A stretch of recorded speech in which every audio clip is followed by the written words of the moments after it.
What's up, everyone, and welcome back to another episode of the Two Sweet Society. And on this week's episode, we are chatting Elimination Chamber. Now, I know Elimination Chamber is literally, I guess, 2 weeks away, but we're going to talk about it anyways. I mean, we kind of already have an idea of who's going to be in the qualifier matches for the remaining um, spots for the Elimination Chamber, but we don't know who's going to win out of those contender or qualifier matches. So I guess it's safe to say that we're going to do our predictions on that as well and just kind of just talk about the build to Elimination Chamber and everything that's going on with that. What build? Just kidding. Oh.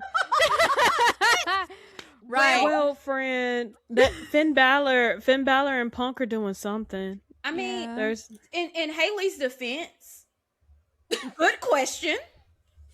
Good question because Yeah.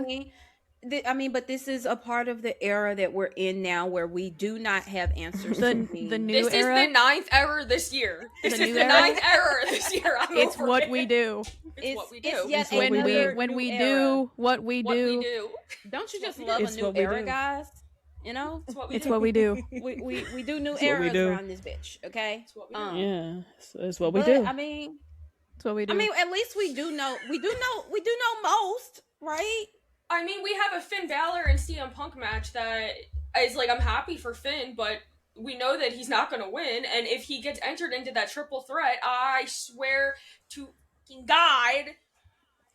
I don't. I swear to think God. we're getting I mean, a triple threat. so- out of that.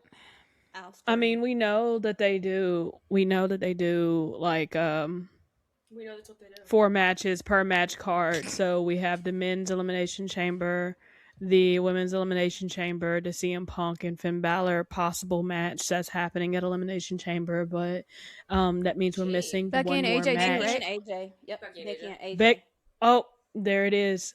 So that's what our part. you think so, or do you think they'll They add might one add match? one more match, but I don't know who it could be. If Mello isn't in the chamber, he might have a he'll have a match. I don't know. It would be nice Like I an don't open think challenge? they'll do it. It would be I doubt nice it, to but see it- the Intercontinental defended. What if Trick doesn't make it into the Elimination Chamber because he does have a qualifying match? Like, do y'all see Trick and Sammy possibly going at it at Elimination Chamber and that be the match? Who's in Trick's qualifier? It's Damien? Trick, Damien, Trick, and Mello. Mello. If Yeah. I feel like if Mello gets in, then they're gonna end up having Trick and Damien have a match at this point. Like, I'm I gonna- feel like Trick is too over to not have something. I think Yeah. Trick's winning that qualifier, to be honest. I don't The see. pops every week are insane. I mean, Yeah. yeah, he's on such like a high momentum thing, and I don't like Trick Williams that much, so this is like a lot coming from me. But Yeah, we got to get her up out here. Get her out the club. look, Actually, I just Get there's a her whole- out the I have a club. whole like, slew of you reasons. don't like It's his lemon fine. pepper steppers? get her out the Let's club. I don't talk like- about it. I don't like his Let's in-ring talk wrestling. That's literally it. I don't like how he wrestles. Mhm. That's it. Which is, to me, I do find it crazy that a lot of people have such high critiques of Trick Williams when he resembles a lot of wrestlers from back in the day, and a lot of Yes. wrestling fans are clinging to nostalgia with dear life. Like, we talk about how, for example, if we love how Gunther wrestles like he's from 1864, then why can't we, applaud Trick Williams for giving us Booker T in the Attitude Era? Because like, he definitely has that star power and that energy. He wrestles like Booker T in a sense. He reminds me so much of him, and you can tell in what he does, he's paying homage to Booker T a lot. Yeah, that's his man. And so I always scratch my head when people are like, "Oh, I don't like Trick Williams," but you are always sucking the dick of nostalgia. So like, It's what we do. Well, Like, that is- y'all be- whoa. That's not me. That is- Look, people It's be not what- deep it's not what throating. I do, but That's it's not what we me. do. It's definitely People- what we do. but not we. Pe- I will say that People- Trick has gotten so much better since I started watching Trick over in NXT. My thing when it comes to wrestlers is I don't like wrestlers that aren't able to like take the lead in matches. And I will say Trick has gotten better in being able to take the lead in matches, but for a very long time Trick was only as good as his opponent and was relying on his opponent a lot to lead the match. And so that's why I have my critiques of Trick Williams. That's it. I feel like because he was so popular on the NXT roster that like we as fans in general tend to like critique some of his stuff, but I do feel like that if everybody watched NXT for a lot of these stars that are on, and like we probably could be saying the same thing, but I know I didn't watch NXT for a lot of the people. Like I didn't I watch. feel like I do feel like that's the reason why he's finally on the main roster now, is because he's starting to step into that role of what it looks like to be a WWE superstar or a WWE wrestler, which is great. But that wasn't a jab at you, Matt. I promise. It was just I just needed to say it because like I see so many people, especially every time he comes on television, shitting on him. I'm like, bro, Yeah, and y'all for are me, literally. it's not even about like his promos or anything like that. I think he's great at promos. I think that Yeah. you know, he has star power. I'm not going to sit here and deny that. For me, it's Yeah. just I have little critiques about the way he wrestles. And that It's not the has kind style of you prefer, I don't think, right? yeah. I don't Yeah. prefer the style. That's just me. I know a lot of people that feel the same way that I do about him, but there are some people that literally are so egregious about the hate on Trick Williams. Mm-hmm. And it's just, I don't think it's warranted like that. But Like my word.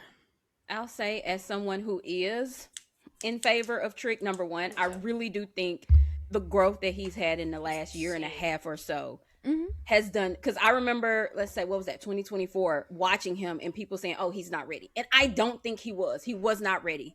As much as people wanted him to be ready to go up when Melo did, he just was not there.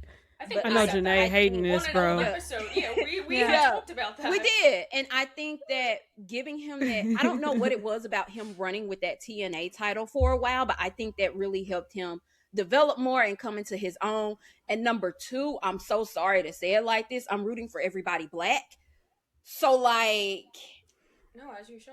Yeah, I know Janae feels betrayed as hell. We giving that man kudos right now. Well, and I think you bring up a good point with TNA, because TNA allowed him to sort of collaborate with people that are like, major wrestling stars. They're not like the biggest company, but they're major wrestling stars. They have a lot of different experience, like on the indies 100%. And on other, you know what I mean? I think that gave him a lot of exposure and a lot of experience, and he was able to carry that with him when he was holding the TNA title, and it allowed him to grow more. I will say I've enjoyed Trick more in the last like year. Yeah. I'm going to leave out like the whole Eddie Thorpe feud stuff because that was terrorism, but I like blocked that whole entire story out of my memory. I didn't. It was horrible. Forgot about that. It was so bad I couldn't block it out. Oh, but yeah, he's grown a lot in the past year or so. Maybe in a year from now, you'll ask me if I like Trick Williams, and I'll say, yeah, I think he's great. You know what I mean? But I think a part of the problem is too, and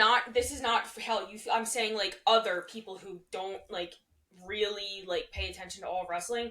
You can't really compare him and Melo because their styles of wrestling are different. And for so long, people were like, "Oh, well, he's not as good as Melo because Melo just wrestles differently. Like Trick is a bigger man, so like I enjoy seeing Trick wrestle bigger men. You know, big meaty men. You know what I'm saying? But like big, him and Oba always like had good matches, and like even Javon, I feel like looks amazing with anybody in the ring because his talent is unreal. But to be like, oh well, Melo does this and Trick is different. Like they both have that swag on the mic. It's just that Melo is in his own different category with all his. He's just. That happens with a lot of wrestlers, though, both like in WWE and outside of it. Like as soon as you have a pairing together like that, they constantly get compared. That's just how it is. I mean, we see it with we even see it with the Usos and like the members of the Bloodline. Like not everybody's gonna wrestle the same, and everybody has something to say.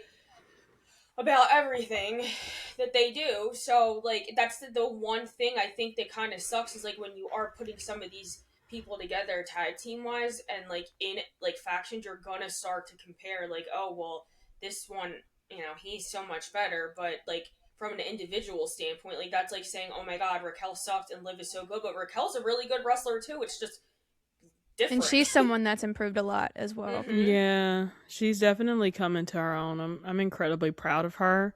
To see her grow the way she has in the ring. Shout out to Kevin Nash for Yeah. lighting a fire under her ass. Amen. And like restoring her confidence in herself as a professional wrestler, because like, man, like a lot of people act like these wrestlers' confidence can't be faltered by the things that they see online, or the way people critique them. Like, they are still human beings at the end of the day. So, but I'm happy that God, I'm sorry. it's okay. I'm just happy that she had someone in her corner. A lot of these wrestlers really have someone in their corner that is constantly reassuring them and letting them know that they are really as good as they think they are. Because that noise can be deafening on the internet. The IWC is a very rowdy community. That's why I was going to bring up that the way that people go looking to try to find stuff from like 2010 is like insanity. Insanity. Yeah. Yeah. Oh, you hate Liv? Let me go try to find something that she did or said or something that happened or she was arrested for this, and it's just like, can we just I don't know. It's frustrating a little bit to just see it happens with so many different people. Yeah, it's quite sad and unfortunate, but unless we take away the internet from everyone, it's going to happen. No, it's just, I hate to say it at this point, it's a part of the game. But just to get us back on track, as we know, our qualifiers are not. You good? Could y'all hear me tearing this water up? No. Okay. I just saw your face. I was over here fucking this water up, and I was like, wait my throat. Hey, you know what? As a matter of fact, while we're at it, hydrate, shout out, Mix. Bitches, drink your water.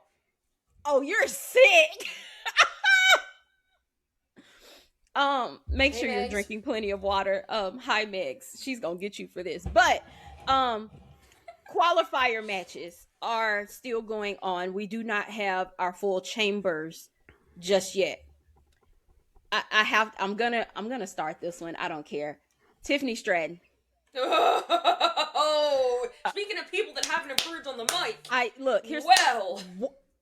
I wasn't even going there. Wasn't gonna say it, but I just wanted to say, I really, really, really wanted Lash in that fucking chamber. I did too. I wanted Lash so bad, and I deluded myself all day because I think we all knew when we saw that Tiffany was in that chamber match that it was going to be Tiffany. And obviously, this is no hate to Tiffany. I'm sure she's a great gal. Girl, no, I'm sorry. Another reign. I think it was Mass that said it. Another reign is just terrorism at this point. I'm good. That's a threat. I don't want it. It's a threat to national security, actually. I'm really hoping that Jordan has security. an opportunity to get in the Elimination Chamber, because her and Jade put on a fantastic match Friday night. Yup. I couldn't enjoy it as much as I wanted to because I got nervous once Jade kept holding her arm. I was like, bro, I swear to God, if she drops this title, I might crash out. Like, please don't. But I did go back and watch it. It's nothing against like Tiffany, like as like a wrestler. Like, we know she's good, but like I do think I need more from Tiffany. Like, not in her in-ring ability is fucking top tier. Like, we get that, but I need more from her, like personality wise. I can't hear the only thing you say is it's Tiffany time. Enough. Like, give us something else. We know what time it is. I don't think it helps that it feels like when it comes to like opportunities like this that she's consistent. I don't want to say shoved down our throats, but like, oh, she is. She's constantly there. If she's active, she's there, right? And like, I get that she's super over with a lot of people, but like, she is just constantly in the mix with everything. And I mean, my best comparison to her right now, I guess, would be like an LA Knight. But Ooh. yeah, I mean, think about it. Like, they're always in the mix of everything, like Money in the Bank, Elimination Chamber, up there in Royal Rumble. You know what I mean? Like, they're consistently in these opportunities, and they're consistently around these title pictures. And like with LA Knight, like I don't know. I kind of have a okay thing with him at the moment because it feels like they've kind of backed him off a little bit. But Tiffany, it's like no matter what, she's constantly there. And she's it's like, never in like a good storyline though. And it's like I kind of want to break. You know what I mean? Like, we've taken so many of like the main stars out of the main title picture, and it's like she's probably one of the only ones that actually needed to take a step back and get time to be able to work on promos and have different stories before we put her back in that. I wouldn't have minded seeing her approach Julia for the United States Championship. No. You know, being that Julia is kind of just doing whatever. I mean, I definitely feel like the United States Championship picture on SmackDown for the women do deserve a little bit more attention. Like, it doesn't get the same attention that the males United States Championship gets. Like, they get to run a tournament, whereas with the women they don't really run a tournament, and they just got Julia kind of haunting the backstage with her braids. And then having her do things out in the ring with her braids and the lady with the purse. So the lady with the purse can go in the ring though. Yeah, bag lady can go. I want Kiana to take that title off of Julia. I can't lie. Yeah, Kiana's good as hell. Kiana needs to be in that. Like, you know what? Let's move Tiffy and Kiana. We can move them because she is. Every time I've seen her in the ring, she is good. Like, not just like, no, she's really fucking good. I don't know how she does with promos, but she did a fucking Samoan drop on Nia. Like, hello. Yeah, she's a really strong lady. She's a powerhouse for sure. I do wish that they would just kind of stop putting the women in like these bestie buddy like systems and just let the women be women. Like, I get it, you need Julia to have a mouthpiece, but what about Kiana? Same with Chelsea with Alba. Like, there should be no reason why the fucking Secret Harvest is even still around. But like, they have Alba still just kind of like behind Chelsea, and Alba's really, really, really fucking talented. When they give her that opportunity, when they give her the opportunity to hoop, she fucking balls out. But like, they don't do that normally because they got Chelsea Green's loud ass standing in front of her just saying words. So I mean, there's nothing against Chelsea because I enjoy Chelsea. It's just, damn, bro. I would love to see more Alba as well, because like, this isn't just about Chelsea. This is about Alba as well. Like, they're in this faction together. I watched her NXT run because I wasn't aware of a lot of NXT UK stuff, and I was like, oh my god, like, she went on a different name, but I was like, wait a damn minute. Like, wow, I didn't know, like, that's how she could wrestle. And then I was like, damn, like, how do you have her be one of the longest, was she the longest reigning NXT UK women's champ, or up there? I would have to fact check that. I think either the longest or one of the longest. Yeah, and then you have her, like, coming out, and it's, again, nothing against Chelsea, you have her coming out next to Chelsea for the Royal Rumble, not in the Royal Rumble, just standing next to her. I mean, it's kind of like the whole situation with Pete Dunne, bro, because Pete was fucking killing it over in NXT UK, and now look at him. He's a barista at Starbucks. So free him, dog. What is this original Americano, fake Americano? You talking about the OGA? The OGA one? We're getting a mask versus mask match. Bro, they figured out how to put him over. That's what it is. OGA one? The crowd cheered like hell for the OG one now. Like, they figured out how to get him over. Yeah. Man, Chad Gable grew his beard out. He grew his beard out. Now he's looking racially ambiguous. It's turned great. into the Hulk on our ass. The hell you been doing at the house? So I does think that mean jumping- Ludwig's coming back? Maybe Who? eventually. Do you think Ludwig will come back, or is he just going to be? I hope, because what I want is for Ludwig to win or to lose this mask versus mask match, and then him, Tyler Bates, and Pete Dunne reform Imperium, and maybe possibly, and maybe even possibly get Gunther on board with it. That way, you know, Imperium is a faction on the main roster, and then if they end up reuniting the Bloodline, we can finally get Bloodline versus Imperium. Hold on, because you're kind of eating right now. Hold on. So which one's going in the Gucci tracksuit? Yeah, come on, keep. Did you? Bitch. I think we have to put Tyler Bate in it. I think he would have to go in. Ain't nobody going in the Gucci tracksuit, dog.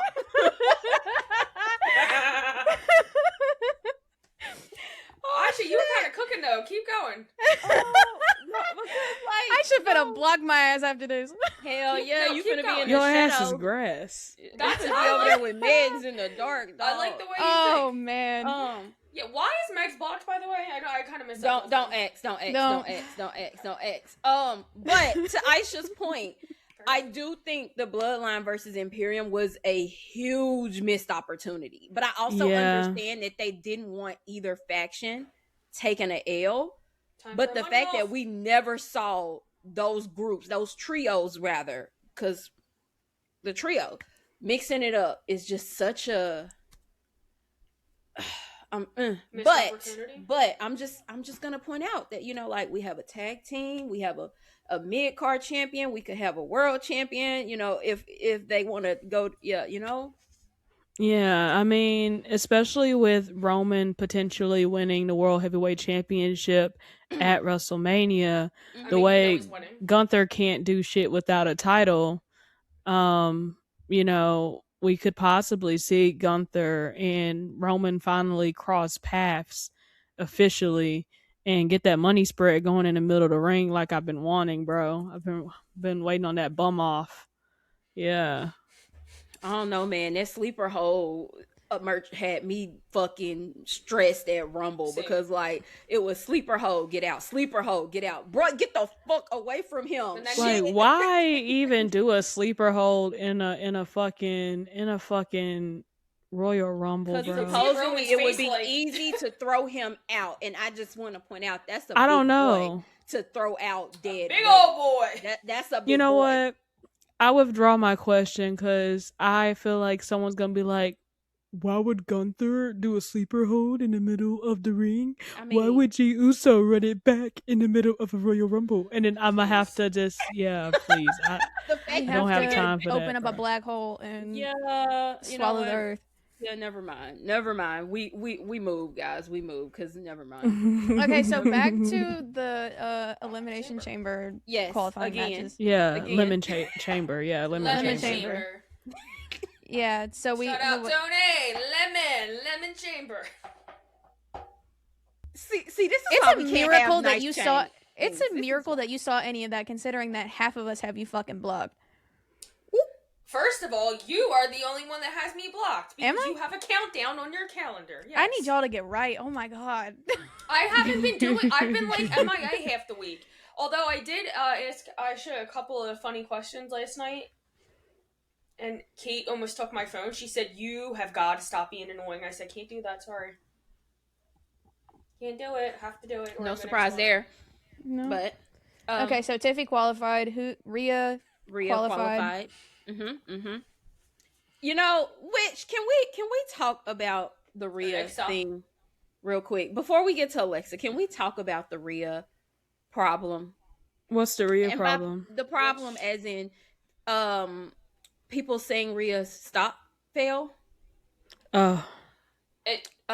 People, I guess, people also complaining that Rhea is in the match. As if we're surprised. Here's what I got to say to that.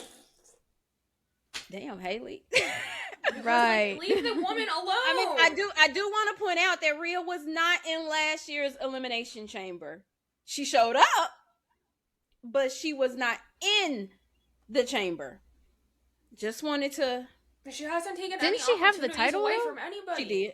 She did, because we got the Rhea, Bianca, and Io stare down after the chamber, but she was not in the chamber. I'm hoping for another stare down, because I've kind of deluded myself into believing Bianca's gonna return tomorrow since they'll be in Memphis. You know, she's gonna return tomorrow on Monday Night Raw. Yes, at home. Absolutely. Aisha, leave me alone. Dog, leave me alone. Okay, leave Clarissa me sounds alone. like she's about to cry. Do you need a I just need my EST back, dog. Also, while we're at it, stay out her fucking womb, y'all. Please and thank you. Anyway, she can have my finger, but like, what? I just don't. I've never that damn finger. The fuck goes on around here? I just wanted to bring up the fact that, everybody, I've seen a lot of people on Rhea unnecessarily, I think, as of late. Y'all wanted her out of the main title picture. She's out. She's in the tag team division, doing a fantastic job elevating those tag team championships, might I add. Of course, she's in Chamber because we need powerhouses, we need star power, yada, yada, yada. I don't get why Rhea, like why y'all continuously pick on that lady when she seems like such a sweetheart. She got her girlfriend flowers, okay? None of them got me flowers, mind you. And mind you, most of the IWC isn't in a relationship. It's the most of y'all can't even get laid. I'm sorry. Well, message, clock it. That's some real shit. Aisha, fix your face, bruh. But it's the truth. I said it. I did in fact go there. I did. Yeah. None of them got me flowers, guys. None. Oh. None of them. Wait, that was directed at us. Yes. Oh. I think that shit went over my head. I said none of my girlfriends got me flowers. I would think that one of the other two would over me, just because I had to. Oh, because you're in a relationship, you feel like you don't count. No, but I had my son. That's crazy. Too. I got him stuff too. Okay, it's fine. It's cool. It's okay. Back to Chamber. Flowers. It's okay. I'll get my own. I can buy myself flowers. Okay. I can buy myself flowers. Okay, sorry. Anyway, back to Chamber while Aisha over there talking to them shadow people about me. I just had to throw that out. I just thought it was funny. So. Who else qualified? Alexa qualified. Do we think Charlotte will qualify? We see Charlotte going in Chamber or no? Do we know who's in that match? I don't think we even. Charlotte and who was it? Nia? Yeah, Nia, Oh. Kiana, and Charlotte. Charlotte's got that, I think. Sorry. Yeah, I think Charlotte's got that. Does Charlexa break up at Chamber? It's coming. I feel like they're gonna find a way to make that a match. It's somewhere at either Mania or SummerSlam if they keep going down this road of like they're about to break up. And I don't want them to break up. Mind you, I'm team Charlotte wins Chamber so I can finally get Jay versus Charlotte, but that's just me. Please. I need that. I just do y'all. They're kind of also teasing Rhea and Jade. Because they keep having stare downs. So it's between Charlotte and Jade, honestly. But I don't know if Charlotte and Rhea, but I'm scared of what could possibly happen if Charlotte wins. Like, how would the crowd react to that? Especially with Charlotte and Alexa both being in there. In the Elimination Chamber, and Saudi booed Charlotte a little bit for eliminating Alexa. But then again, that's Saudi, so.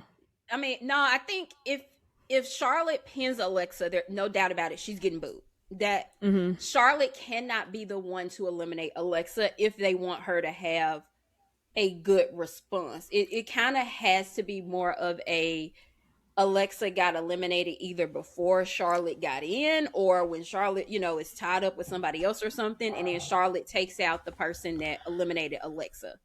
What if Alexa pins Charlotte? Or if you're steamrolling the breakup you have one of them cost the Yeah. other in some fashion. Mm-hmm. I could see that. I could see that. My only thing with picking Charlotte, I'm not even gonna lie to you, is that I think Charlotte and Jay could have a fantastic program leading Yes. into Mania. I for sure 100% believe that Charlotte will help elevate Jay Hmm. a little bit more. Like, I just feel like the whole run would just be a bad bitch off. Like the promos, Yes. Yeah. they're gonna be neck and neck. We're not just gonna get, Charlotte running over someone. One, because Charlotte respects Jay, and two, because I definitely think these two have been waiting on this moment. For And then two of course, years. for me, the aesthetics of it, the glam, the gears, Oh. the gears between these two would eat so bad. And I think the So match good. itself, because Charlotte is, Miss WrestleMania at this point, a win for Jade over Charlotte for the title at Would be WrestleMania, insane. I think solidifies this whole title reign to me. For me. So that's I that's do one feel of my like main reasons why. I do feel like Charlotte is the goalpost when it comes to For WrestleManias sure. for the women. Like, in order for you to be cemented as one of the best, you do have to go through Charlotte Flair. Mm-hmm. Um, Now, I don't think that has anything to do with Tiffany because she proceeded to still have some ass runs after after she retained. But, Oh, sigh. that's neither here or there at all. But yeah, I don't know. I would be very, very interested in seeing a Jade Cargill versus Charlotte Flair at WrestleMania. I feel like it would be different. And then we finally or officially get that payoff for all those stare downs and that stare down that Triple H had initiated between Charlotte and Jade when Jade first arrived in the WWE. So, I I want Sol mean, Ruka in the chamber. Why won't they move her up? I know her and Zarya gotta go through there, but I want her on the main roster. So Soul is literally number one contender right now. mm-hmm. Well, I honestly, I think they're gonna have her run with that title before they bring her up. Yeah. It's Zarya all gotta right. betray her first in order Yeah, for Zarya them gotta- to. well, it's coming. Listen it's to coming. her inner demons. It's But coming. the only thing is like that I'm trying to wrap my head around with like Charlotte winning Chamber, I guess, is like how Alexa kind of comes into this. Because as of right now, like Charlotte and Alexa are still good. You know what I mean? So are we gonna go down a path where Are like? they? Well, that's what Are I'm they? trying to. That's what I'm trying to get to. I mean, she got her a autograph for her for Mel. That's what I'm trying to get to. So I wonder if they're gonna do a scenario where like, seemingly everything is fine with Charlotte and Alexa leading up to WrestleMania, and then Alexa turns heel on Charlotte at WrestleMania, potentially. Maybe. I'm with that. If that's where we're going, I would like to. If we get Charlotte versus Alexa, I want to see Alexa as the heel. I can't lie. Agreed. Me What too. about Charlotte and Alexa at WrestleMania? Like, what if this is the beginning of the end, like the Elimination Chamber? What if this is the beginning of the end of that of Charlotte Alexa? Because I mean, there's absolutely no reason why they're even still together at this No. at this moment. They haven't really been going after tag team gold at all since losing the tag team gold. They've kind of just been focused on their individual successes all while remaining friends with each other. Like, they still have that very strong or tight knit bond. But like, it's also a little shaky. It's also been a little shaky for them as of late. And so I wouldn't mind seeing Elimination Chamber be the catalyst or the feather that breaks the camel's back for Charlexa, and then we get Alexa and Charlotte at WrestleMania. I do feel like the best feuds come from those tag teams where everyone kind of are very, very close, and then they one or the other turns on each other. It's like it's an old tale.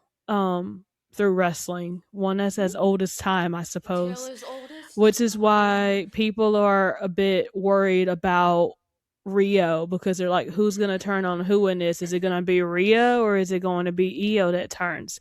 I've seen people say Io because she might end up going back to damage control, and then I've also seen people say a heel Rhea, but I think a like heel Rhea's on the horizon.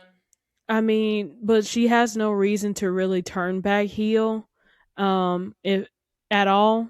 Now, as for Io, I don't think she would either, but they're still very much so pushing this Asuka, Io, Kyrie situation because Kyrie is still like, please, Io, just come home. And Asuka's like, if you just apologize, you can come home. So, like, Because Asuka's a they, bully. yeah, Well, they're very interesting. You have to take into account also that you can't really put Rhea as a heel because she's not gonna get booed. No. She's not gonna get booed because, like, oh, that's valid. pointing out going into Mania last year, technically she was originally going into that whole thing with Io and Bianca in more of a heel like state. I'm not gonna say it was heel, but a lot of the stuff she was doing was more heel like. But the fans weren't having it, and instead switched it over to Bianca having to go into more of the heel like state because they were booing Bianca for not wanting Rhea there. So, like, I think, and I hate to say it like this, but it's one of those I'm gonna support her rights and wrong situation.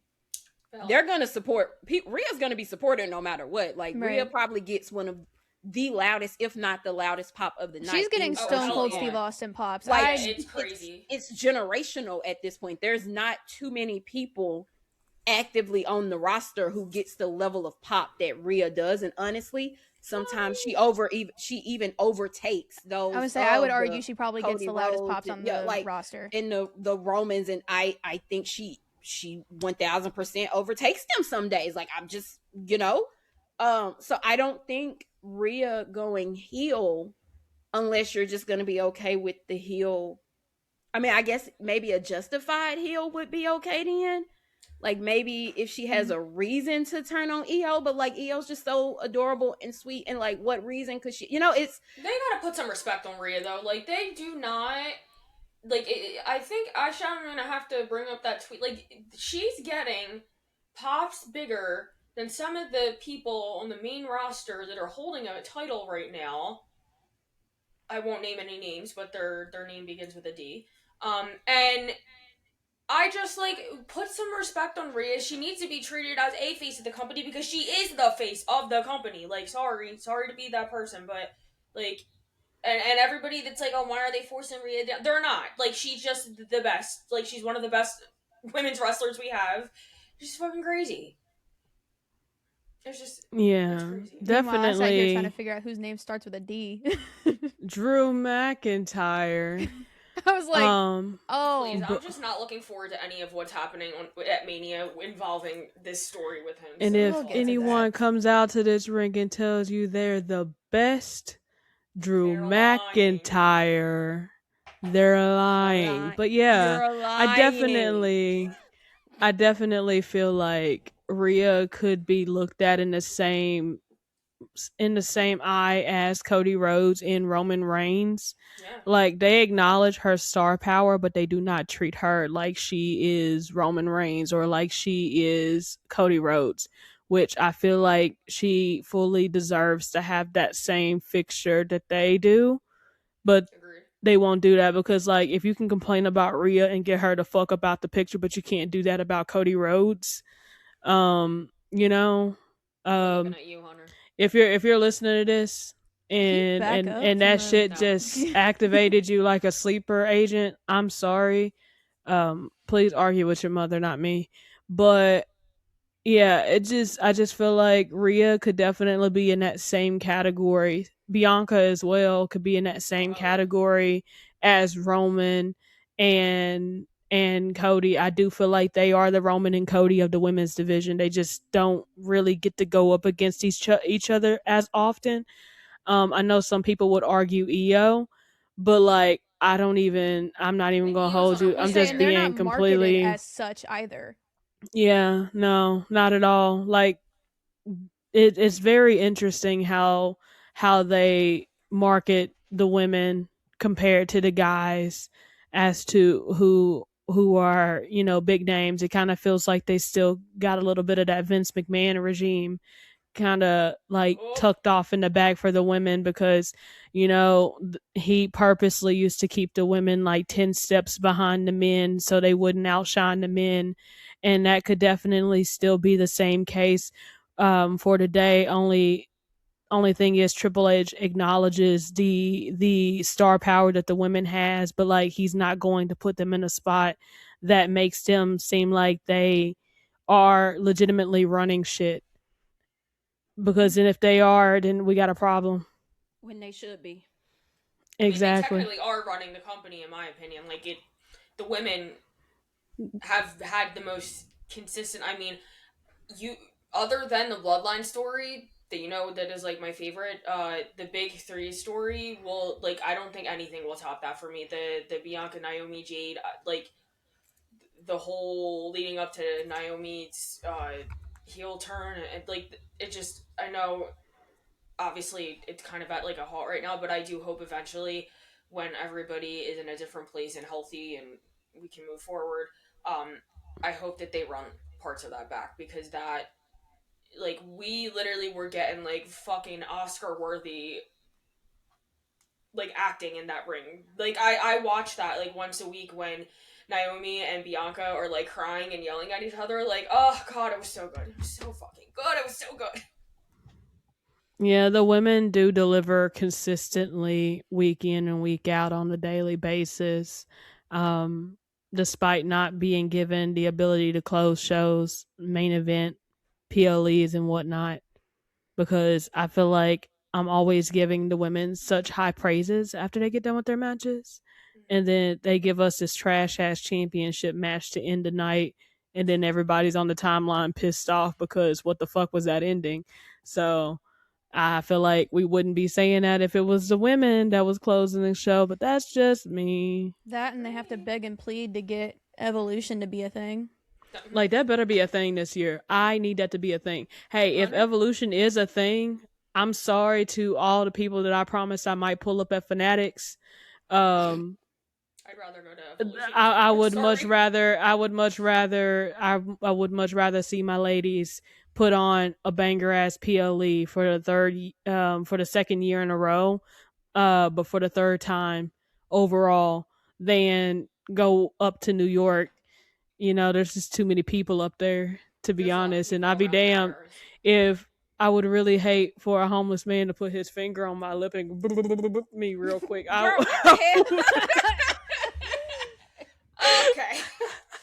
I think there's homeless people everywhere, I must say. I think they're everywhere. I know, but they got the audacity up there. Down here, they won't bother you for real. They just kind of here. But like, imagine I'm upstairs. I'm upstate New York. Imagine I'm upstairs. No, in Philly, they literally will like bang on the window and be like, "Can I have my?" Oh no, they don't care. They don't. They just stand at the corner of the roads down here, and they look really pitiful at times. They don't bother you. They just stand there. But like, I would hate to be like in New York eating a chili cheese dog while I'm walking down the street, and a homeless man with his ass out just snatches up my hot dog and he runs off down the subway into the alleyway or whatever the fuck. Like, I've just seen too many videos on TikTok, bro. There was like this one homeless man riding on the side of somebody's car, like he just like the rest of the Too Sweet Society. I don't think that's where we need a disclaimer at, Haley. Yeah, brother. I'm just saying, it's a whole nother world up there, and them folks got the audacity. Like, down here, I ain't never been chased by a homeless person, but I keep seeing videos up there that folks getting chased by homeless people and having their food snatched up out of their hand or anything People else. are Like, just that would be fucking my ignorant biggest up there fear, bro. regardless. The homeless people down south still have that southern hospitality, you know what I'm saying? Like, The Yeah. non-homeless people up here are fucking rude too. Have you? Most of them are actually around quite here. sweet if you talk to them. They're quite sweet. If you Yeah. drive up here and you accidentally cut someone off, expect to have a grown-ass man with either like some type of northeast accent out their window, cursing you off, throwing shit at you. Like, streets are not safe up here. I mean, that's fine. We pull out guns down here and wave them. I was finna say that. I was finna say. I mean, like, they Okay. Yeah. We Like we got the I don't permit do to road, carry I don't down I here. don't do I Hell don't do yeah, road rage. brother. I don't do road rage. I'm gonna yell in my car, but that whole yeah, no, people, you will get shot. You will get Yeah. shot. And once I'm in Because Memphis, I don't even, baby, I'm doing the speed limit. I don't even cuss. Doing the I'm speed not limit, flipping eyes nobody forward, out. 10 and 2. Like, Mhm. And get the hell out them folks' way, because again, I still love my city though, but you will get shot. You will You get will. shot. You will. Like, I don't we drive around Philly unless I have to. I'm just saying, like, on the highways, like in Jersey, surrounding the area. Yeah. It's Like, legal to they carry a had to go to firearm in Camden your multiple car times down for here. stuff. Yeah, it's a little spooky on the streets there too, but. New Jersey Hey, makes me think myself of a if y'all have felony. made it this far in the episode, go on and tweet us and let us know how y'all really be feeling about these random ass chaotic conversations we have in the middle of recording. Let us know like, your thoughts on homeless people in New York. Do you think that a homeless man would eat Aisha's, I can't speak today. Do you think that they would eat her Oh my chili, God. cheese dog, corn this dog? is just Add it to the list, dude. all right. You know what? Okay, You just made the list. focus. Who Haley, else when do I we- snatch you through this phone, Maz, please. Who else do we see being added to the women's elimination chamber match? Like, who do you think? Because we got 3 for sure. Raquel's for our sure last going back in there. Ooh. Oh, you think Raquel maybe? Raquel's definitely going back in yeah. there. I do see her going into the elimination chamber for on the Raw side of everything. It might just be Raquel and Io, and then I don't know. there's in 6, Charlotte, isn't there? yeah, there's so then that 6. would make sense. Yeah, So Io, Raquel, and then Charlotte. Yeah, that makes sense to me. I can see that. It depends on if they're doing the last match on Raw or SmackDown, I guess. Because if they're doing it on Raw, then I can see Raquel. But if they're doing it on SmackDown, then I would throw in Jordan, maybe. I would love to see Jordan in it. I just don't know if they would put her in it. I feel like that could easily be the lineup. I just don't feel like Raquel's story ends with Liv fucking robbing her of the ability of being a champion. I do feel like there's a story there, unless they plan on having Liv win the championship off of Stephanie, and then Raquel and Liv finally have their program. But if they don't do Raquel, is there anyone else that y'all could see possibly getting added to that? Like one of the Bellas. Well, the Bellas are very focused on the tag team division despite not being seen since like The Saudi. Raw after Saudi, right? And Nikki is miraculously back a face. She's back face now. Thank God. Hey man, I like badass Nikki, dog. I like badass Nikki too, but the badass Nikki that they were going with I wasn't fucking with it because she just kept yelling. It was just like she just kept hollering for her respect over and over and over again. Like, hey, do you not know who I am? I'm a Hall of Famer. I want my respect. That's not the Nikki that I want, bro. Nope. Like, that's not the Nikki that I want at all. It's not even Nikki. That's not even Nikki. I enjoy healed Nikki, but I will agree that one was just like not it. Mm-mm. I don't see either Bella showing up at Chamber though. I don't think we get them back until maybe closer to like maybe mid-March. I could see them at the Raw after Chamber, to be honest. If they're going to go ahead and start building the tag team scene, then yes, because Nia and Lash didn't get to finish their tag team championship match. So Boo. I would like You Lash know, to be far away from Nia. I had this thought because Natty is in the qualifying match that's happening on Monday. Ooh. Now I do believe that Maxine is probably going to cost Natty her qualifying spot, which gets Bailey put in there because, like, I believe it's Bailey, Natty, and Asuka that are in the qualifying match for Monday. And I just don't see Asuka winning, unfortunately, because Kyrie's going to come out there trying to help, and that's what's going to get Bailey to roll her up for the 3. Natty's gonna get put away by Maxine, and that's gonna be that on that. But do you guys possibly see a tag team match happening with Maxine and AJ, with Natty and Becky at WrestleMania by chance? I didn't even think about that. Maybe. Yes. Because it's getting that way, because all of a sudden Maxine and AJ have this alliance with each other and they're besties, and I'm just kind of confused about. I think it's a large possibility. So, because I'd originally had Becky versus AJ at Mania, What they're doing it now. but then they pulled the trigger on it now, and AJ is running out to rescue Maxine, and while AJ is helping Maxine, Becky is attacking AJ. I think it makes sense. I wish instead we would just do a fatal 4-way for the IC championship. Ooh. Mostly because I would like to just see that championship defended at WrestleMania. Yeah. But I honestly do think the tag team is probably more likely. Unless the finish of Becky AJ is like a really weird finish. You know what I mean? Like Becky retains somehow by, cheating or doing something shady or whatever. You know what I mean? And that pushes it to WrestleMania.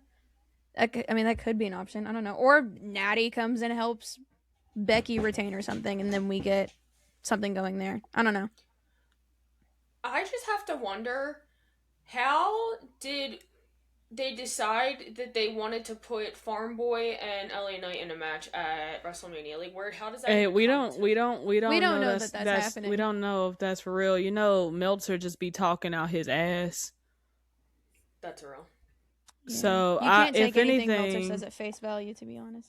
it just doesn't make sense for LA Knight to go up against Brock, especially being that they haven't really had much of an interaction with each other, unless Paul Heyman's like, you know what, I'm fucking tired of LA Knight spawning on the Vision. We're just gonna have Brock Lesnar handle this, and then if that's the case, then boo, because brother, Bronson Reed is right fucking there. That's where I think it's going. Boo. Like, Oba Femi's right there. Just give us Oba versus Brock and have Brock lay down for the 3 on that big ass Mad Dog logo, please. I love that we're going from Wingstop to Mad Dog. It's the Mad Dog logo. Did you see that Mad Dog logo? Is so huge. That shit, oh my god, I saw it and I was like, I just had flashbacks. I tuned into SmackDown late, like at least 10 minutes late, and it was in the middle of a match, and my eyes immediately went straight to the Mad Dog logo. I said, why the fuck is that logo so goddamn big? It was like, I see the 15% alcohol from up here. Like, this is loony, actually. So yeah, I don't know, brother. I don't know. It was damnedest. It was the damnedest thing, that's for sure. I just would like to say I didn't know Mad Dog was still a thing. And I don't know, maybe I'm just like, I don't know. I haven't been in college. No, they did a whole logo years. refresh and was not aware. I just feel like if you have that still in 2026, like, what issues you got? Yeah, are you well? We got some problems. You okay? I saw it going into the store saying, and I mean, you know what? No shade to Mad Dog. Y'all came through for me in some tough times. Never mind. Shouts to y'all. I love how it's so funny because on TikTok, I'll be scrolling through my For You page and it's some British or Australian person that'll be on there and they'll be like, I've seen this stuff in the gas station, I don't know what it is, and they'll hold up a bottle of Mad Dog and they'll be like, I'm gonna try it. Apparently it's a very American thing, so they drink the whole thing, they'll chug it. Right? They finna find out fast. I love how everyone's first experience with alcohol is Mad Dog or Four Loko. Oh god. But I went straight to Hypnotic, bro. That was my first. Tequila. I did tequila. Hey. I just feel like if you was gonna do it for the first time, you got to go ahead and do it. So we definitely went tequila bombs, and I lost count at 6. I don't know what happened there. Nah, I used to drink. I think sweet tea brunettes. I think my first experience with alcohol was the Mike's Hard lemonade shits or whatever. That were nothing. Oh yeah, we had the real Four Locos though. Like when me and Clarissa were in high school, we had the real Four Locos, and I fucked with that shit hard, and that's why I died every weekend. Like, Baby, I've never drank a Four Loco in my life. well, they were bless the real you. the real ones. You're lucky. They probably weren't even as strong though when they got to match. Like I had them before they had to redo the because they were killing people. I don't think it mattered because They I have fuck you up. so I have a story. Oh Lord. I have a story. So more hour. I was throwing a going away party for my friend who was moving states, and we decided to have a pool party at my house because my house was the place to hang out. Anyways, my friend who was moving, her boyfriend bought us a bunch of alcohol, and he bought like a shit ton of Four Locos. I drank 2 Four Locos in the span of 30 minutes from a R.I.P. fucking fountain cup. Mind you, I was like, I think at this point I was like 125 pounds or something like that. Very, That'll do it too. yeah, I was in the pool. So like, when you drink, if you're drinking in like a body of water, you don't really feel it, right? Mhm. So I am chilling in this pool, and then I'm like, oh fuck, I have to go to the bathroom. So like I go to get up out of the pool, and I'm climbing up the pool ladder. It's like one of the basic ass pool ladders. I take one step and I fall off the bitch and face plant on the ground. That is how I cracked my teeth. And I like, like in the movies, right? When there's a party and someone like falls over or like face plants or something, like the music does like the DJ like scratch and cut out. That's what happened. The Oh my music God. stopped, everyone was quiet for a second, and then I jumped up and was like, yeah, and everyone was like, yeah, and then the music started again. Oh my God. No, look, I just feel like we must keep y'all away from pools. We don't have the best luck with pools here, and I can't swim, so I can't save y'all. I can teach you. Who doesn't have the best luck? Never mind. Thank you. I mean, I chipped my tooth in front of a pool when I Close was, enough. yeah. enough. I We don't mean, know. I- We're I'm a keeping great y'all away swimmer. from pools. We are. I'm a keeping- It great was- swimmer. no, I'm a good swimmer No. too. no. But like I I did But, swim like, team, dude. I used to Aisha. play I rugby. never used to I do swim never team. I never drowned in a pool. I drowned on a Aisha. water slide in a Aisha. bathtub, brother. It's just You're Wasn't that the just same? making Wasn't gonna it. say it. All right, you know what? Back to Lemon Chamber. Back to Lemon Lemon Chamber, Chamber. dog. Because I'm not doing this with y'all. I wish we tonight. had That's the- gonna I wish be we the had title of Discord the- sound effects, so I could do the deer. We're Look, definitely I naming kid this you episode not. Lemon Chamber. We are a lemon chamber. That's gonna be great, brother. We're just not That's gonna be very fucking serious great. people. No, But for the men though, well, I mean, Elena, so yeah. like, well, before we even say the men, like, did we figure out who we felt like was going to be the last spot? Because I know what we got 3 right now. We see Bailey possibly going in, and then EO for the next one, and then possibly Raquel. But like, who else could y'all see if Charlotte. Raquel? Oh, Charlotte hasn't been put in yet. Okay, it's so got to be either Charlotte, Kiana, or Naya. I think it's not gonna. Raquel's not gonna be in it if Bailey's in it. Like, I think it's gonna be Raquel or Bailey. I don't think it would be both. Mm-hmm. I can see, yeah, Charlotte for sure is going in because they're definitely trying to get the Charlexa breakup, get that ball rolling. So, to all of my Charlexa fans out there, do you know you have 30 minutes? Whoa! Wait a minute. Why am I Whoa. under attack? It was Hold fun on. while it lasted, though. Hold on, because I mean, 1000% though. I'm not gonna lie. I am very likely leaning towards Alexa getting. You're Clocks are You're not a ticking. very not a very nice person. I do see Alexa potentially getting Charlotte out and then just kind of be like, well, you eliminated me from Rumble, so we're even. Fiend. Haley. I'll cut your mic They right now. feeding for more. Anyway, so now what that we we do. have the women's done, can we talk Mhm. about AJ and Becky? AJ and Becky, yes. I see AJ winning that. I do see AJ winning that. do I don't too. think there's going to be any tomfoolery unless Becky goes and enlists the help of Natty. And then if that's the case, then Maxine is probably going to be ringside for AJ.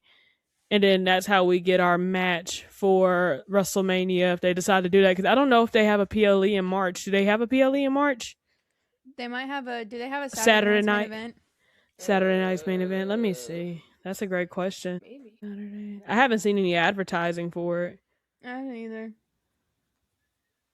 And normally they already. These WrestleMania tickets. It does not look like it so far. If they do, they have not announced it. Yeah. So I'm going to guess no, because the only thing I'm seeing in March at the moment is NXT's Roadblock, which of course does not count. So I don't think so. But of course, could be wrong. Could be wrong. We need something. It's a long way from February 28th to April, what? 18th? I mean, if they're just going to like prioritize building storylines for WrestleMania the entirety of March, then great. That's fantastic. Cool. We don't need to do any side quests anyways. It's the full, like, you know, their full focus needs to be on building for WrestleMania to begin with, especially with all the conversation of tickets, but which I find hilarious because they just did the ticket numbers and they only have like 5,000 to 2,000 seats remaining before it's a sold out show for both nights of WrestleMania, and they have literally 2 months to get that sorted out, or 10 weeks to get that sorted out, and I'm pretty sure they can move 2 to 5,000 tickets within 10 weeks. Let's be honest. A lot of people get them closer to last minute though. It's smarter to do that anyways. A lot of wrestling fans just like to complain just to be complaining about them ticket prices as if they gonna really be at the fucking show. But like if you just play your cards right at the very last minute, brother, tickets are really cheap. Like, Mads, how much was the tickets when you and Lonnie finally copped down at the bottom for the lower bowl? Shit, I don't remember. Because I don't remember, but they were a lot. I think when I first looked, they were probably in like the 1,500s. I want to say. Yeah, because I remember we were all looking the same spot. We got them for less than 1,000. I know that for a fact. I just don't remember exactly how much. Tony and Lonnie and Cass and all them sat in almost the same exact area I did in a different section, and their ticket prices were like 3/4 the amount mine were because they didn't get them ahead of time. So I will never again do that. Me and Tania, we got ours a week before WrestleMania, and we did night one just because Jay and Roman was on night one, despite us not being able to finish night one because, you know, Dr. Pepper bitches. But our tickets was $178 with tax included, I believe. That's for that crazy. night. And then we even went back while we were in our seats to see if there was, you know, to see what the prices were at the start of the show, and I think they were down to $150 at that point. So damn, I mean, if you play your cards right, y'all can go to WrestleMania, bro. I'm waiting until day of for Chamber to buy tickets. Let me know what those tickets look like for Chamber, because I'm very intrigued to see, especially because I don't know. It's kind of looking. It's looking. I guess like the meet and greets aren't what everyone was expecting them to be for Elimination Chamber. Is Road for Dogg Chamber? WrestleMania or that's Chamber? WrestleMania. They've got. I mean, it's kind of sort of the usual people, I guess, but no big names. No big names right now. So there's no Rhea, no Liv, no Dom, no Jay, no Cody, no Punk. So which is crazy to me because this shit is in Chicago. What do you mean? Who the hell is there then? Who's there? I'll pull it up. Hold on, I got you. I think Soruka, Javon. Oh. Yep. So Alexa Bliss, Chelsea Green, Damian Priest, Javon Evans, Joe Hendry, Kiana James, Lash Legend, Matt Cardona, Maxine, Obafemi, Penta, Ray Phoenix, Soruka, and Stephanie Vaquer. They're gonna have Chelsea and her boot out there. I will say though, I do think that they probably are going to add more of the bigger names. I think if they do, it'll probably be tomorrow or even closer. Yeah. They Because may I think be they waiting for I them think to they just have to qualify. figure out. Well, yeah, but I think they also are just trying to figure out because they're doing it in a venue that's a little bit smaller than where they normally do the meet and greets and superstore stuff at. Mm-hmm. So I think they're just trying to figure out one how they're going to accommodate some of those bigger stars that probably have other engagements with media and stuff, and Mm-hmm. then two how to fit them all in that space. Because I'm looking at it and there's like nobody for the Sunday. For Sunday Yeah, there's at like all. 2 people, right? Like what? Yeah, Giovanni, Soul Kiana, and James. oh, Interesting. Yep, that's it for Sunday. And then there's 1, 2, 3, 4, 5 for Friday. But they're all like 2 of them are at 1:30, 2 of them are at 4 o'clock, and then one of them's at 3 o'clock. I'm sure. So, like, I don't there's- think it'll be. I don't think it'll be any of the big talent on Monday nights for a Sunday, just because it's pushing close unless they plan on doing the Raw after Chamber in Chicago as well. No, Is the that Raw After Chamber is in Indianapolis, which is like 2 hours from Chicago. So it's not that Oh, okay. It's much not of a that travel. bad. I'm going to that Raw. BT dubs. Tania Hell peer yeah. pressured me. Tania, bro. Tania Tania Oh, is my at worst influence? everywhere. Tania is my worst influence because I'll have money saved up for stuff and Tania will be like, why not? It's the experience, you know? Like, you'll never get the experience back. And then I end up buying shit. Like, I was on the phone with Tania for 2 hours and we sat there and was talking about Elimination Chamber and the Raw after. And she was like, you know what? I'll send you hotel links. Go ahead and get you the hotel in Indianapolis. And I'm like, oh my God, dude. It is always Tania at the scene of the crime. At the scene of the She's crime, bad. always last minute. I'll be like, "Oh, you're here." Oh yeah, I got tickets last minute. I was like, "Okay." I love did finally Tania meet bad, her. but shit, man. Tania, my wallet. She's a very on the whim person, and I love that for her Love because, it. I like, wish I could be like that, man. I couldn't. because she didn't even know what tickets were gonna look like for the Saturday night's main event for John Cena's She retirement. still just went. It for is. She still went just for the fucking vibes, and then Just like 'cause. 30 minutes before the show, she was like, "Hey, I'm on my way," and I was like, "Hello, girl." I You're aim to insane. be like Tania when I grow up. I just want to be like Tania. Ember okay? too. Ember, Cass, they're all. I'm like, you guys are even Lonnie. They are everywhere all the time. I'm like, you know what? I'm Those trying are to our get people like you for real. guys. Shout out Ember, Cass, Tania, Lonnie. I mean, Yeah. Kaylee is Jay's best friend at this point. Them pictures they take. They do take the best pictures, though. They do. They crack me up every time. Lord. Love those people Yeah, bad.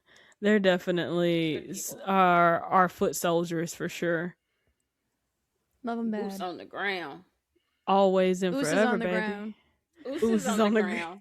You know, right. But you know, back to Lemon Chamber again. You know what? Take a shot every time we've said back Lemon to Elimination Chamber. or Lemon Oh, Chamber. Tony Hey, gonna hate no. our ass after this, bro. Wait, Tony's who's gonna in it? quit. First of all, Tony's just gonna see the title of the episode. We're catching the this We're all Swift is getting blocked. We're all getting blocked. Just don't block the pod page, Tony. That's all I ask. That's Just the don't. first page that Tony's blocking. What do you mean? Tony's gonna tweet us and be like, "All right, bro," and that's gonna be it. To the shadows, y'all go. No, It's she's fine, gonna it's fine. post that. Excuse me. They're going to post that bird that stands in the window every time. They Oh, no. The rain. No, it's gonna be the Care Bear gif of the Care Bear jumping out in front of the truck. Oh yeah. They like to post that too. I know. Oh, man. What Tony posted one the other day. It was like a smiley face doing a deadpan. Like they like quoted themselves and was like Lemon Chamber. What the fuck? And it was like the smiley face was just like in different Oh, angles. hold on. It was I so know fucking, exactly which one you're talking about. Give me one it moment. was so fucking hilarious, bro. They always tweet funny stuff, and I'm always like, why do you keep putting yourself on locked? Because then I can't retweet it. When they tweeted, "What are you gonna do?"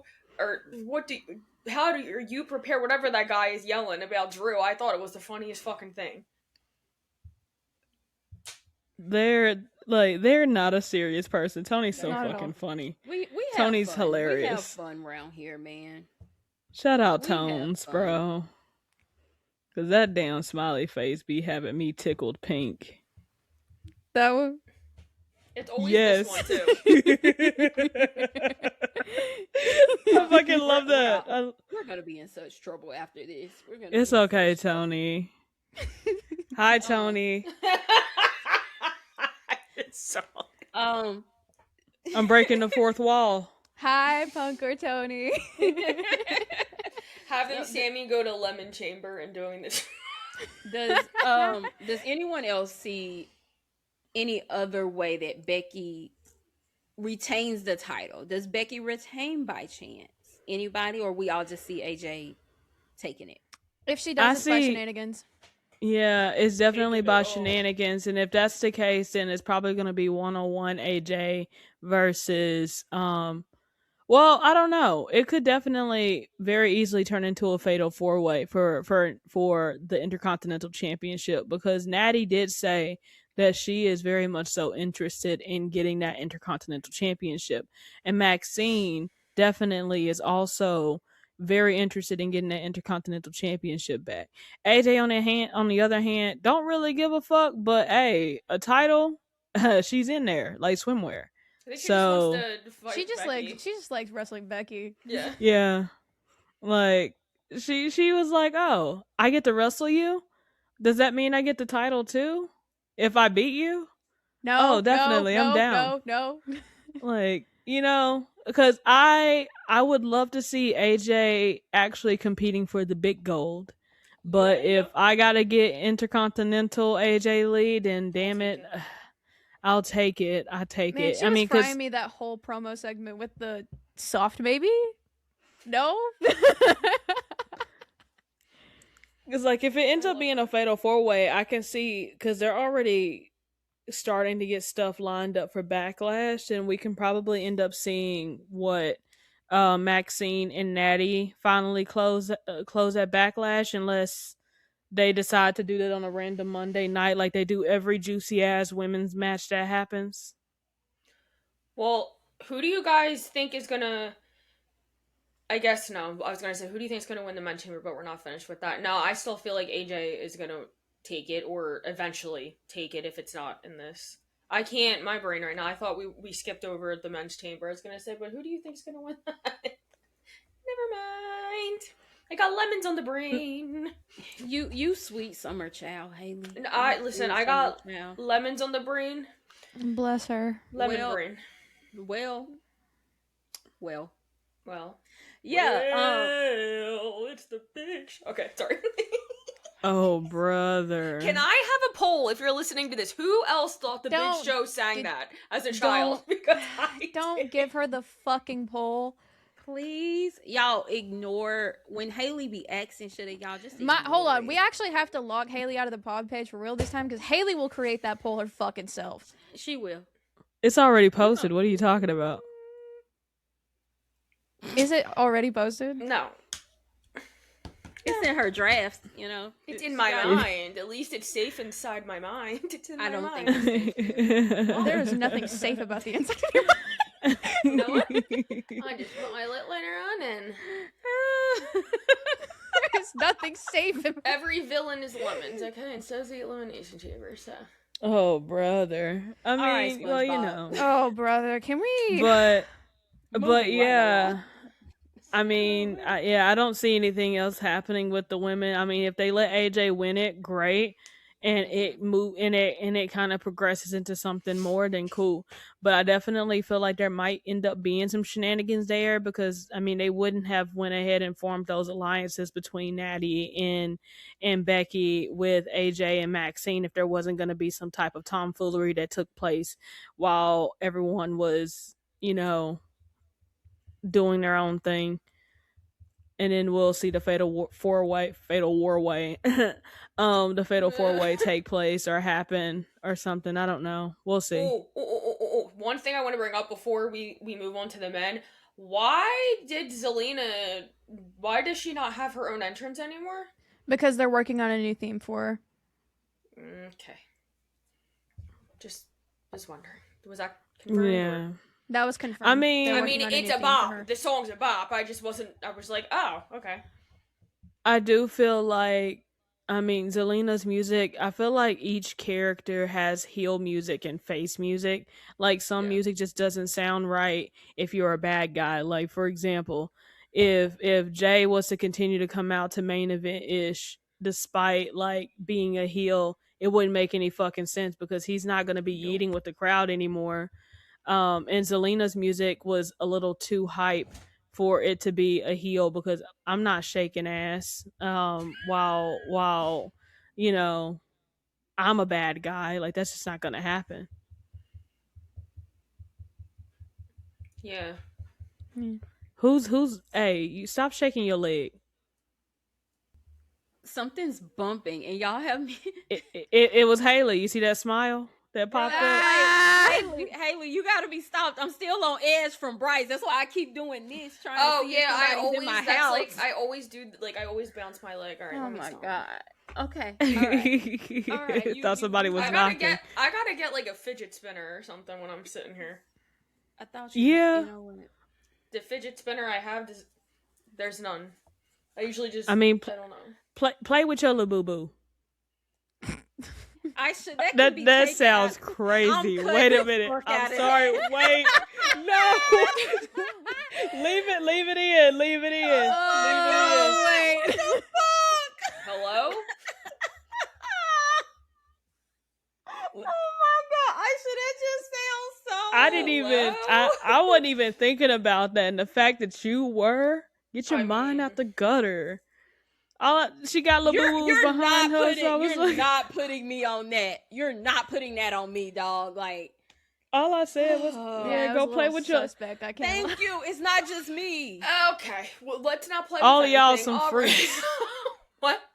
What? All of y'all some freaks. Just Well- overly freaked well- out behind some little boo boos, bro. I mean, well, no. Olive. No. You mentioned all that I said part. was go play with a Labubu. You said Wait, with I your love how- Labubu. You said with your Sure. Are there Yeah. not Labubus behind her? You could have You said said A. A Labubu.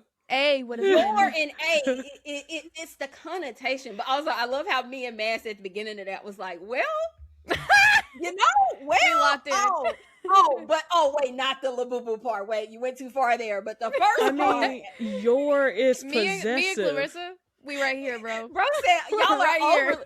Bro said y'all are overly freaked out. Me and Mass went, well, Your right here. your is possessive, y'all. Like, of course, exactly. I'm gonna say your of course, Labubu no, because it's her I'm not gonna tell you to go Labubu. get It's your possessive. lamp back there. I'm gonna say I should get the lamp. I'm gonna say I'm gonna go get my lamp. Anyways, You guys, are do not have lying. sex because you will get gonorrhea and die. Hello? That is What? the Mean Girls quote. Can we move the fuck on? I God. knew that would move us on. Okay. Oh fucking god, I hate it here so much. I'm about to pull a Clarissa and leave this bitch. I'm never coming back. Oh yes, you actually. are. I'm never coming back. I'm gonna move, and I'm not gonna tell any of y'all where Okay. I moved to. Lies. So- lie. Why Next. you always lying. So the Watch me. men's lemon Okay, chamber.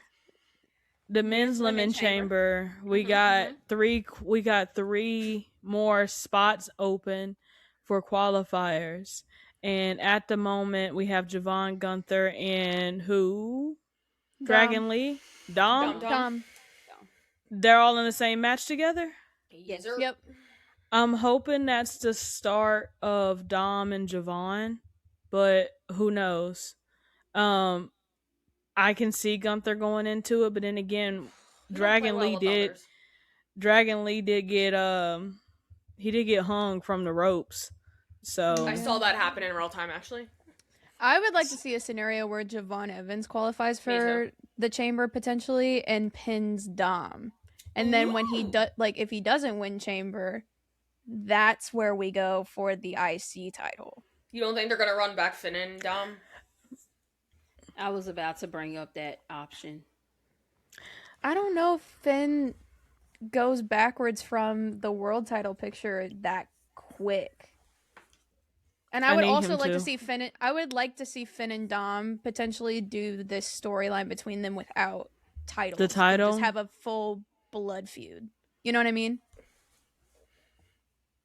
Yeah, no, that checks out, but I don't know, man. I feel like the WWE would probably think Dom versus Finn would be a big money feud for him as like champion Can we please rather just break up than the like Judgment Day? him just like not this like because I would really love to see Javon versus Dom for the championship and then have Javon win the title off of Dom, but like I just don't see that happening unless Finn gets involved and costs Dom the Yeah. title because I mean they are kind of teasing Finn going face, and I do feel like if they do ever decide to like break up the Judgment Day, Finn is definitely going face because I mean CM Punk kind of put it out there. He planted those seeds for an eventual face turn, and then again, who knows? We might see Roman and Finn kind of revisit their shit from a few years back. I Not really mean, interested in that. I mean, Finn came in talking his shit about He did. his Universal Championship, so I he just might feel like- end up getting to revisit it. Who Said knows? Roman got lucky because of the rope breaking. I just feel like that I like Finn, but I just feel like Roman's gonna chew him up and spit him out in a promo, so like we don't even need it because I just don't think it's gonna turn out good for Finn. What do I you actually mean? can't agree with that though. I don't agree with that can't, either. because You think like Finn's wow. on the Yeah, mic? Finn can go on the mic. Mhm. Okay, It's been a and while. this is- I feel like here's it's the thing, kind of been a while. That's what it is because I'm thinking the same way with like how people are like, oh my god, Roman did so amazing. He's so good on the mic. Da da da da. I think when they don't get to give those types of promos often, you tend to forget how good this person really is. And we Right. haven't gotten a real true Finn promo in quite a while. Like him just Yeah. in the ring going back and forth on the mic with someone, and I hate to word it like this, but of the caliber on the mic that he is, because sometimes you tone it down when someone isn't on your level so that it's not, I don't even remember the last Charlotte and time he Tiffany did that. But that's my thing. Like Yeah. it's been so long since you've seen Finn Balor be Finn Balor That's true. that I Okay. think that's why in your head it's like, oh, Roman would do that. No, they would have a great back and forth, in my opinion. Like I think they would go. I think it would be great, fantastic, amazing, all of those other things. I need to go watch some old Finn. And I promos. wouldn't mind Finn and Roman in a match again together. Yeah. Especially if Finn wants to bring the demon back out for that. Like I'm here Oh, for that it. would be good. That would be good. To Aisha's point, I really, really would love for if Javon does not win Chamber, which I want him in Chamber 100%, but we could have that feel good moment at this year's Mania like we did with Dom, but with Javon. Because Dom won the IC championship. We lost our shit. It was like your kid brother doing something amazing. And if we did that same thing with Dom passing it to Javon, I think that would just be such a monumental moment and would show just how behind Javon they are. But I know a lot of people have been booking Dom versus Finn with the title for quite a while, but yeah, I'm so sorry. I'm riding with Javon on that one. Yeah, he deserves it. I must. I'm so sorry. Like Javon has been showing up and showing out every time he steps foot in the ring. Every time you put a mic in his hand, he just has it. He just has it. And that OG cutter, whoo, shit, so good. He moves like fluid in the ring. Like I can't even. He was hurt when I saw him, and during commercial break, like he was only raising his one arm to he was going back and forth to see who could, and he still wrestled in that ring like it was barely even bothering him, and you could see it was hurting when the camera wasn't on him, and I just thought wow, he's so professional, and I know that a lot of wrestlers are probably hurting, but he's only 21. You know what I mean? Not everybody has that maturity to be 21. Yeah, it's just, I don't know. I just love watching good things happen to good people, and I don't know. I can't say enough good things about him. He's just so fucking good in the ring, too. It's insane. Yeah. Well, We team Javon around here. It's important to note, though, over on SmackDown, we have Trick, Mello, and Damien. And Damien, I'm so sorry. I'm so sorry, Damien. You're gonna have to lay on that Mad Dog. You're gonna have to Wepa. lay on that Mad Dog logo, yes sir. All right, Yeah. all right. Wrap it up. Wrap it up. My question is, how much Trick Mellow lore are we going to get in this match? Oh, I hope so. I hope we get a lot. I think Damien's getting been getting tag teamed half the damn match because like You almost said double teamed, and I said. Well, you know what? I'm gonna go. I'm gonna just head out. But yeah, I definitely think that they're gonna work together. I'm hungry. For a nice portion, and you know, we just get some Trick Mellow going here. I ain't gonna lie, you know I love Damien, but like Trick, the promo that he cut on Trick in NXT. Did I say that right? Yeah, the promo that Trick cut on Damien in NXT when he was there with Dom, and Dom was a North American title holder, and he was with Mello. I'd have to bring it up. I don't remember what he said, but I remember being like, "Oh, like that was good." Like, I don't know. I don't even know what I'm saying, but I just I literally am so hungry right now. I just lost my train of thought. So Trick, Carmelo, Damien, who y'all got winning? Trick. No. Trick. Okay. Trick Willie.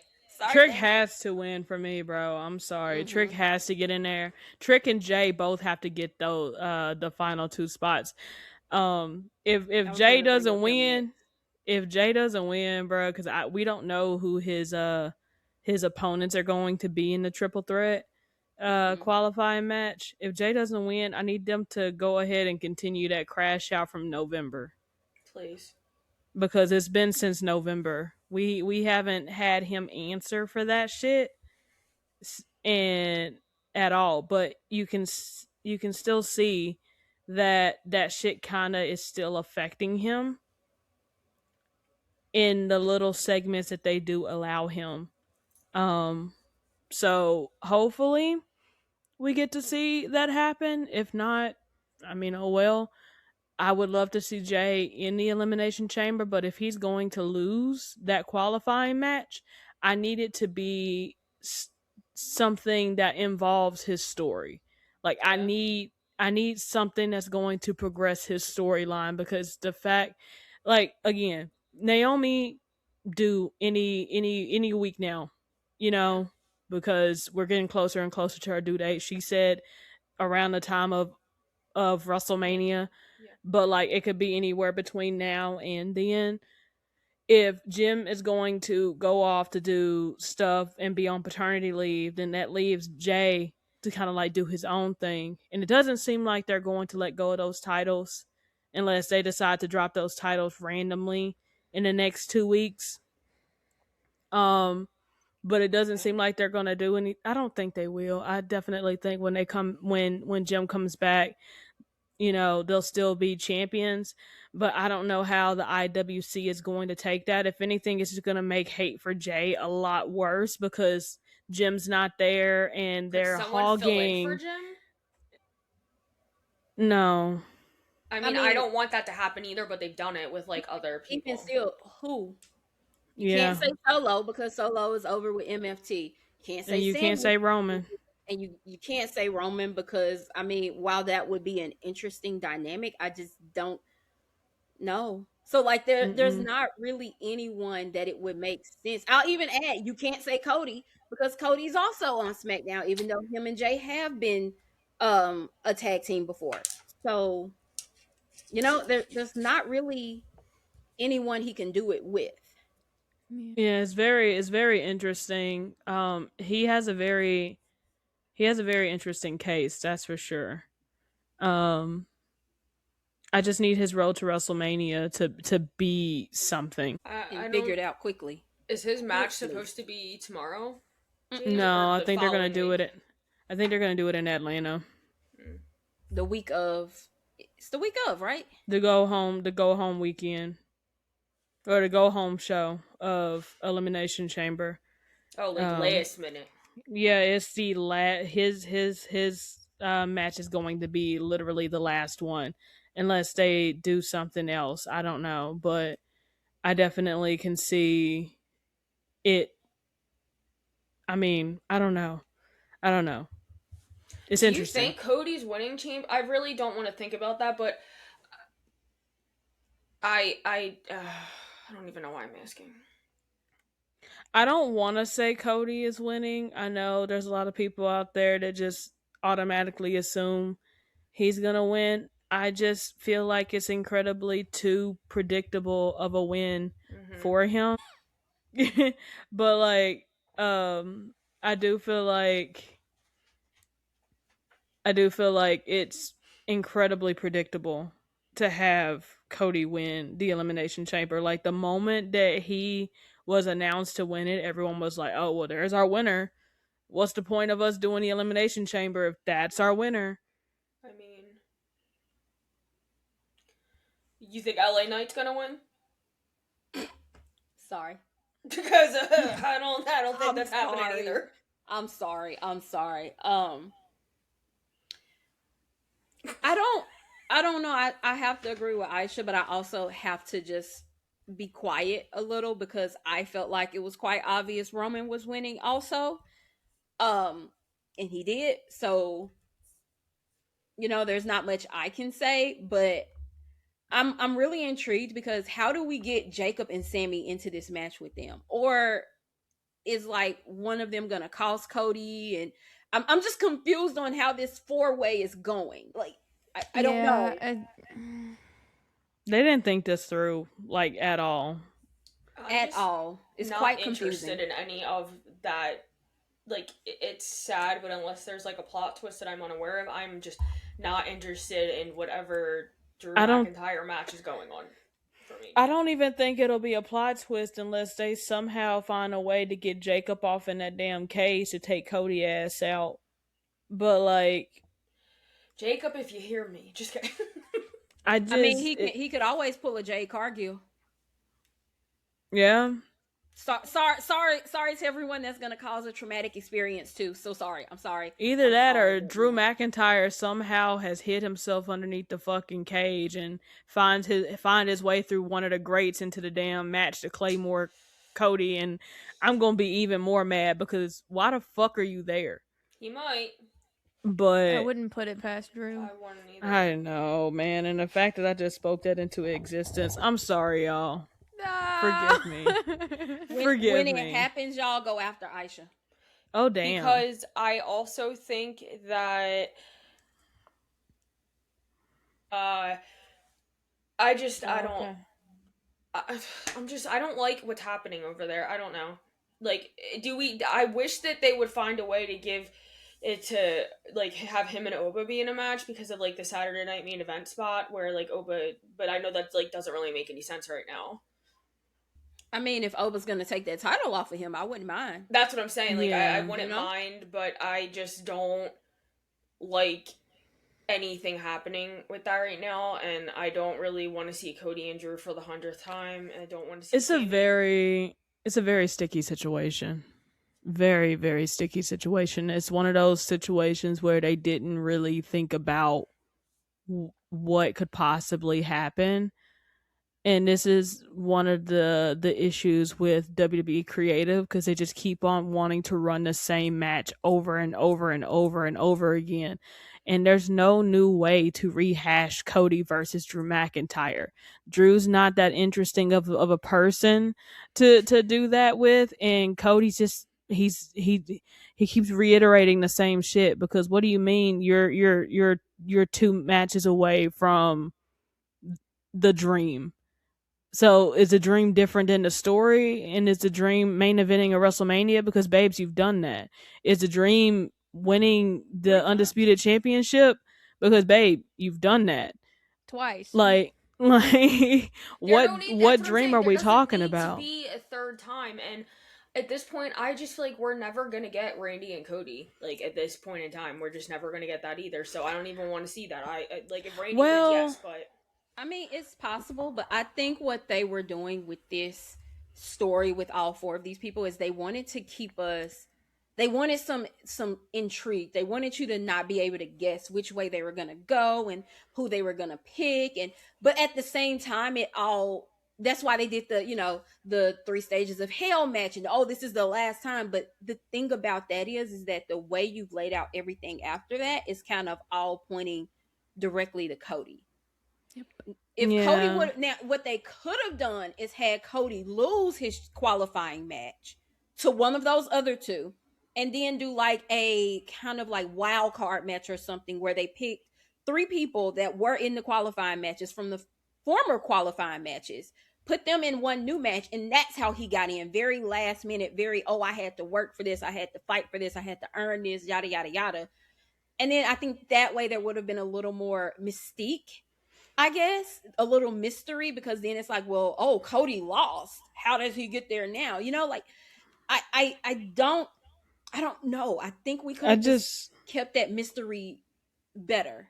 I really hate that they iced Sami Zayn's storyline for Cody versus Drew McIntyre again, because you had Sami go out here and talk about how he's never held a world championship before, a world title, and he's finally getting this opportunity, but he keeps getting snubbed out of opportunities, and we've gotten to this point now where he should have won this qualifying match and been the one to get into the elimination chamber, but like he couldn't even win that, which is fucking nuts. Because you had Drew McIntyre go out there and tear that man every which way but lose Cody, and then pull Sami on top to help Sami win, and Cody still kicked out in Super Cena manner, by the way.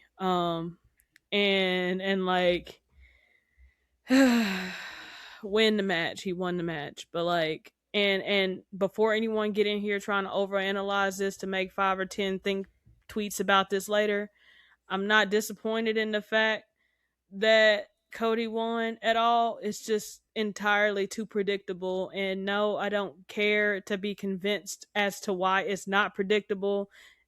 Drew and Cody have faced each other entirely too much and have been fighting each other for damn near half a year. We know the outcome of this shit. They're playing tag with each other.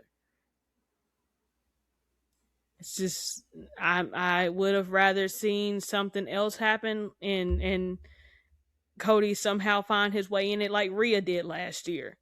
Because Rhea had a really hard like time accepting the fact that she wasn't part of a main event for the championship last year. They could have had Cody do the same thing and get his way that away. But that's not the case. Now, being that Cody and Randy are in the Elimination Chamber, they could possibly plant some seeds there for that. But like also is gonna be Cody and Jay in there as well. And I feel like one thing that they gotta do regarding Jay on this build to Elimination Chamber is have him acknowledge his single run. Finally acknowledge how it ended and what he can do to make sure he can make this shit count. Because this is his final attempt at getting on the WrestleMania card to our knowledge. Like the fact that they haven't had him acknowledge where he was last year and where he is right now is very interesting, because brother, you opened WrestleMania, you won the Royal Rumble, you won the World Heavyweight Championship last year, and now you're in a tag team and you're a shell of who you were last year, and you're not really even saying anything. Like, I need to know where your head is for this Elimination Chamber match, because you looked thrown off when Jim said that you were going to be in this qualifying match. You looked very confused that he said that. So I need you to at least let us know where your head is and how you feel going into your elimination qualifying match. And then also, after you win that qualifying match, let us know how you feel about possibly winning that match, or at least reflect on where the fuck you are, because brother, you crashed out in November and we never got an explanation as to why you crashed out, and we never heard anything else. And I just feel like it can't end right there. Not like this. I think he should crash out on Cody. I don't know, just add a little spice to it. If he wins, he could. Just my intrusive thoughts. So, who do y'all see winning Chamber? I don't fucking know. I think they're Cody. gonna LA Knight. They're gonna pull a we Girl, want it's Cody not with LA LA Knight. Knight. It's not LA Knight, dog. I know, but I It's feel like that's definitely- coming. Let that go. LA Knight is not winning Chamber. So sorry. I would love to be wrong about that, though. I don't want him to win, but I feel like the entire universe is gonna lose their shit if he doesn't. I mean, honestly speaking, Cody. Yeah. Yeah, I don't Kinda. really want Cody If they're to win, doing any sort of swerve whatsoever, the only person that I think could make it make sense would be like Randy. Yeah. But even then, that still doesn't totally make sense to me. And they would have to do some serious work storyline wise to be able to make that make sense. But yeah, I mean, it's Cody.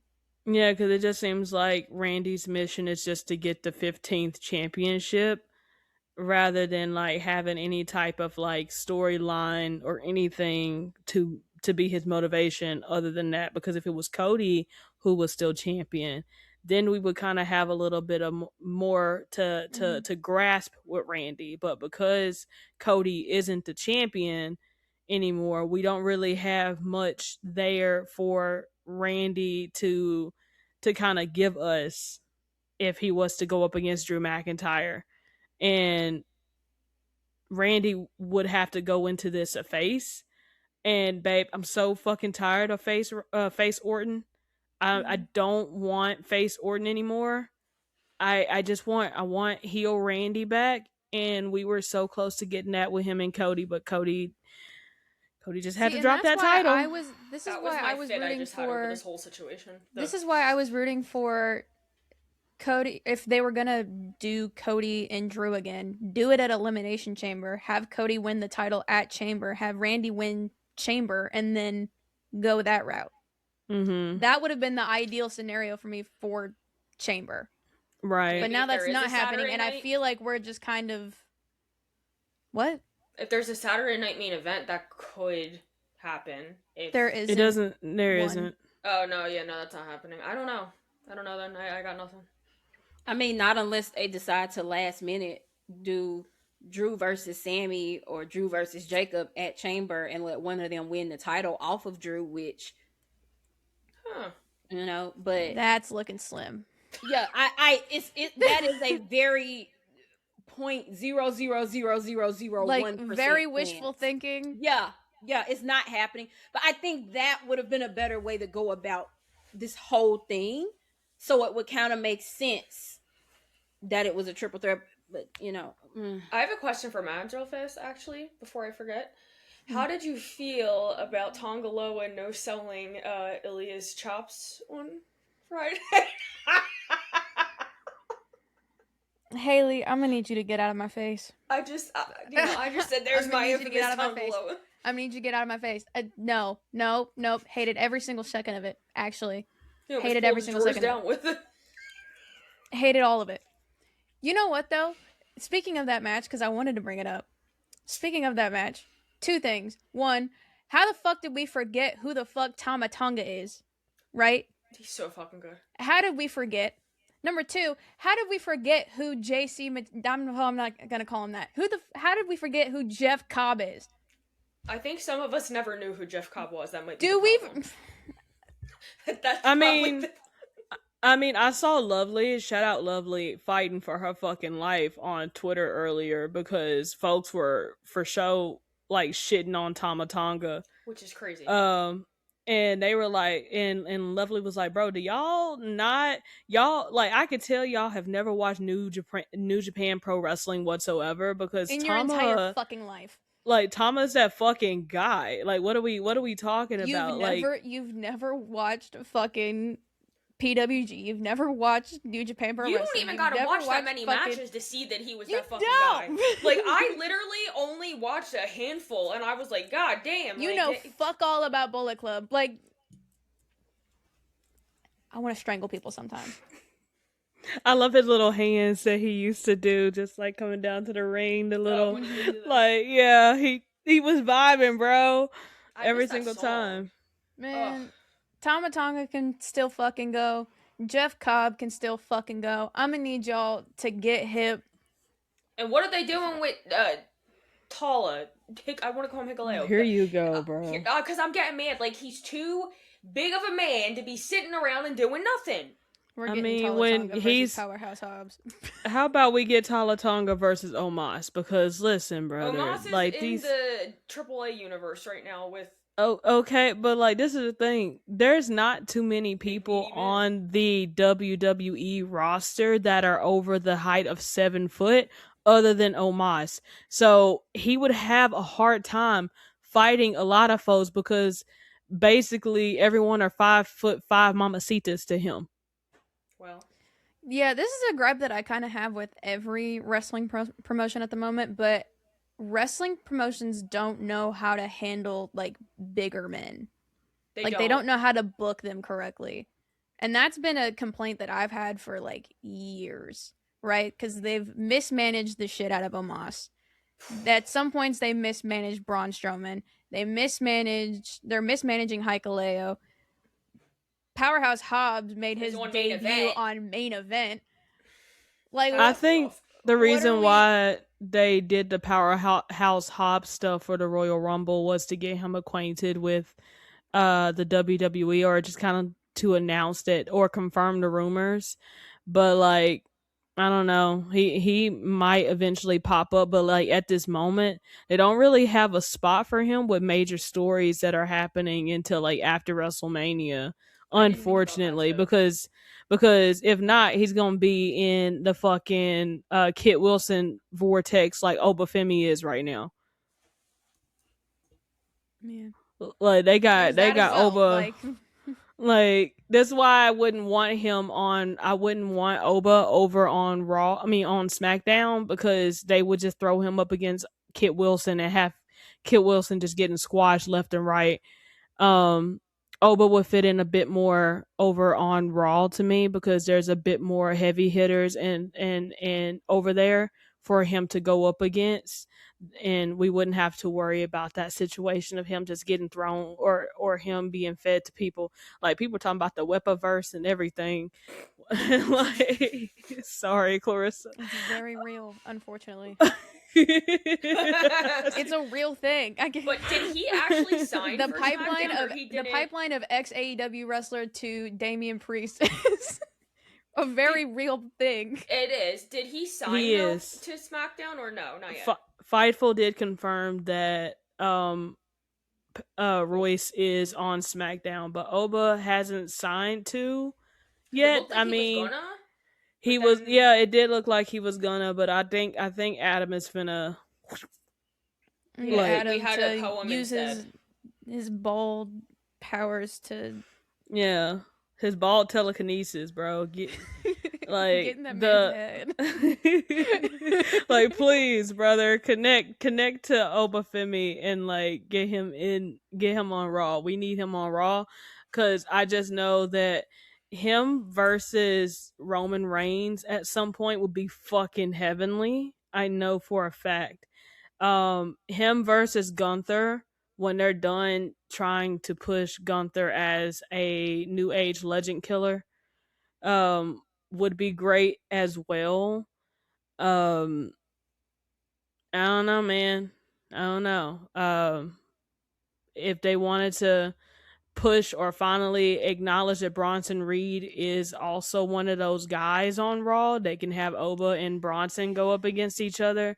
You know, with Braun Breaker kind of being out of the picture, they have the opportunity to push Bronson Reed if they really wanted to. Let's see if they do it, because they had an opportunity at one time and they didn't fucking take it. It was right fucking there. I don't think they know what they're doing right now. With the vision is very not clear. The vision is never. No, say this every week, but no, they had an idea, and it wasn't just Seth. It was, we're gonna push Braun to be this world class new face of the company, the WrestleMania main eventer. And I'm not saying that he can't get there, but when you have somebody else not only pinning but absolutely annihilating the Roman Reigns, you push them. Why was Roman pinned by this That pisses me off so bad. Yeah. Oh, Never we mind. could go Yep. on. Never mind. We could Nope, go on you about got it. it. I'm not gonna do it because it just makes me so angry. It wasn't even an idea of Braun Breaker. It was like a concept of an idea. I just It don't was. understand. That's the Tribal thing, thief. because like they saw people, the IWC saw that fucking picture of Braun with Seth's title after WrestleMania. Yeah. You know, or not after WrestleMania, but after was it SummerSlam? After SummerSlam when It was after No, they turned on Yeah. him, It was right? after Mania. yeah, it Mania, yeah. no.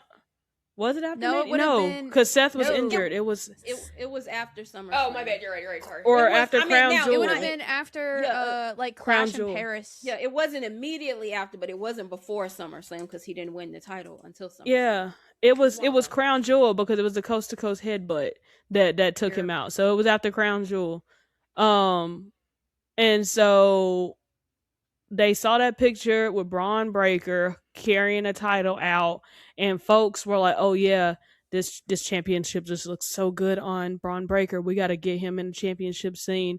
And then like every time he wasn't getting that opportunity to be in the championship scene, the fans were getting even more and more mad.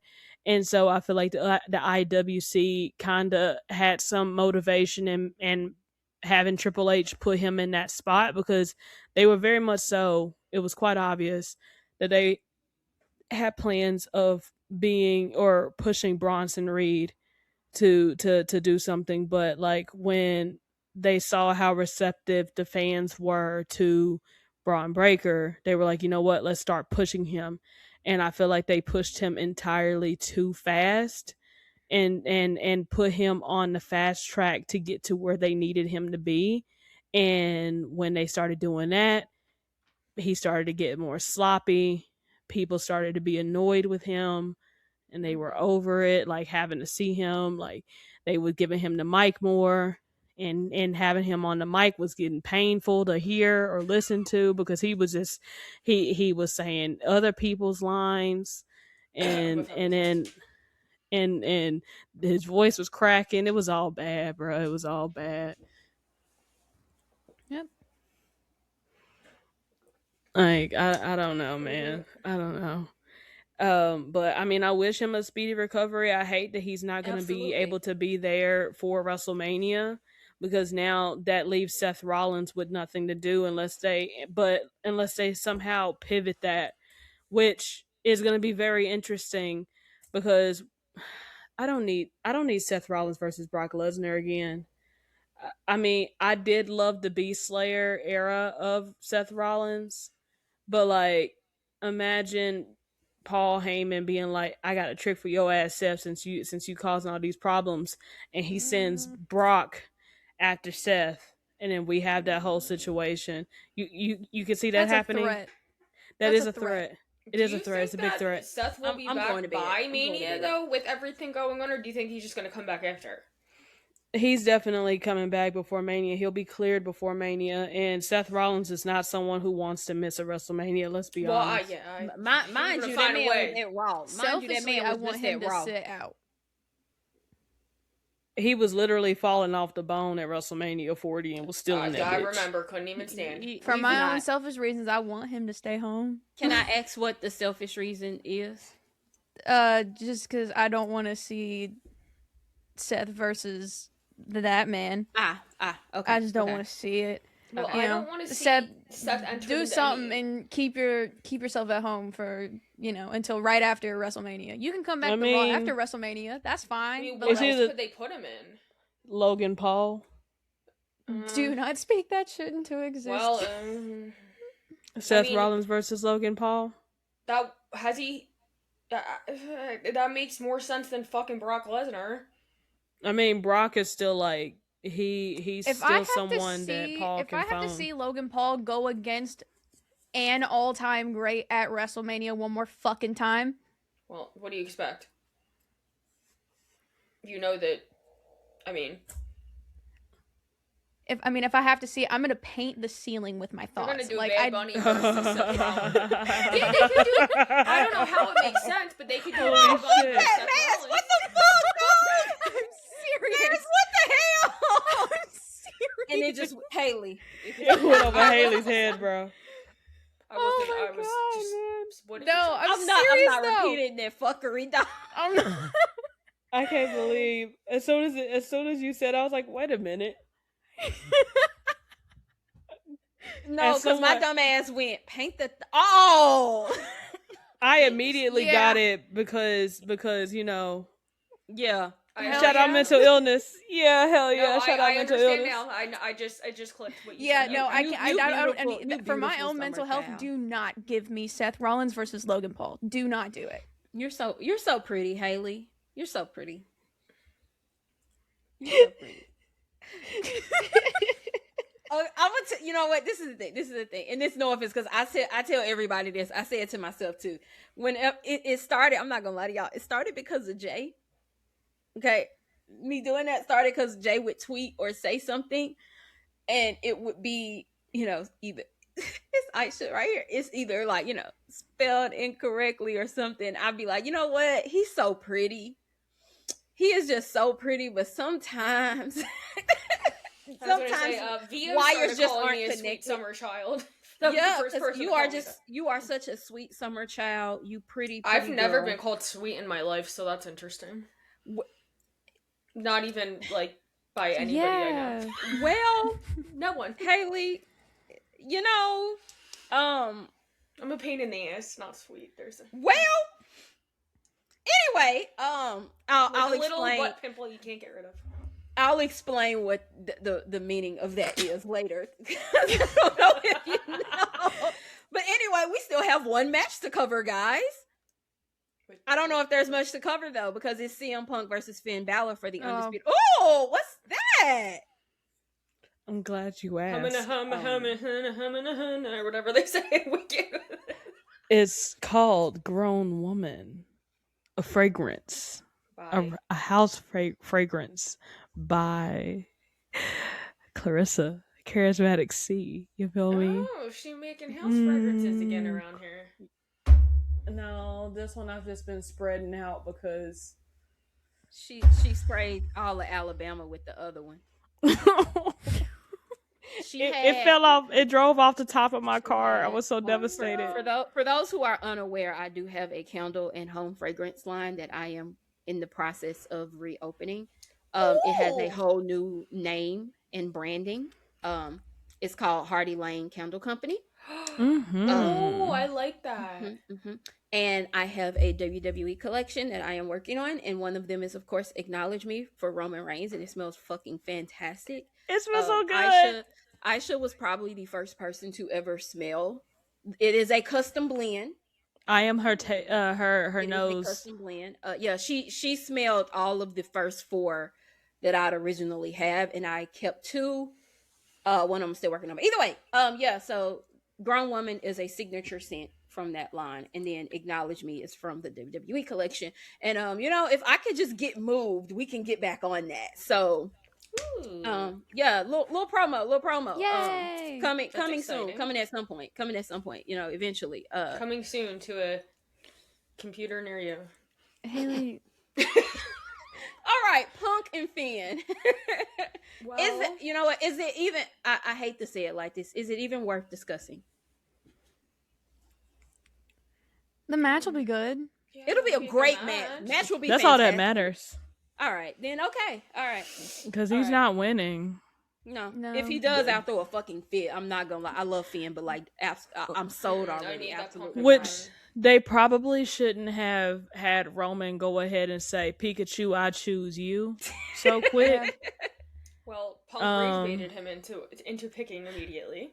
I mean, I think it's clear that they were worried about ticket sales.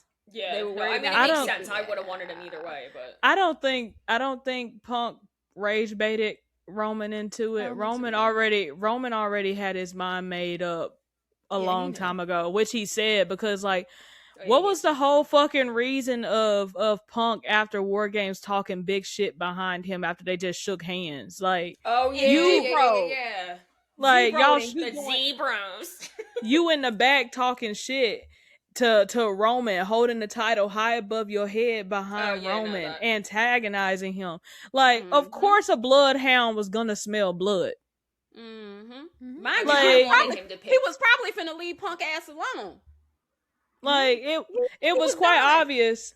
It was quite obvious that he had his sights set on Cody before he even left the damn ring.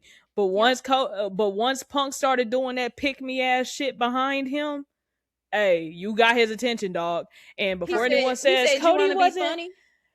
before anyone say what, Punk's not a pick me, Punk wasn't doing anything for his attention, bro. He was acting like a male peacock seeking out his mate, bro. No, but he Behind definitely He was brought showing that his upon himself. feathers. Like, He was he showing did his down. feathers. He did. No, he 100% did. And like I said, Roman said, "You want to hear a joke? I got you. I got you. I'm gonna tell you a better one."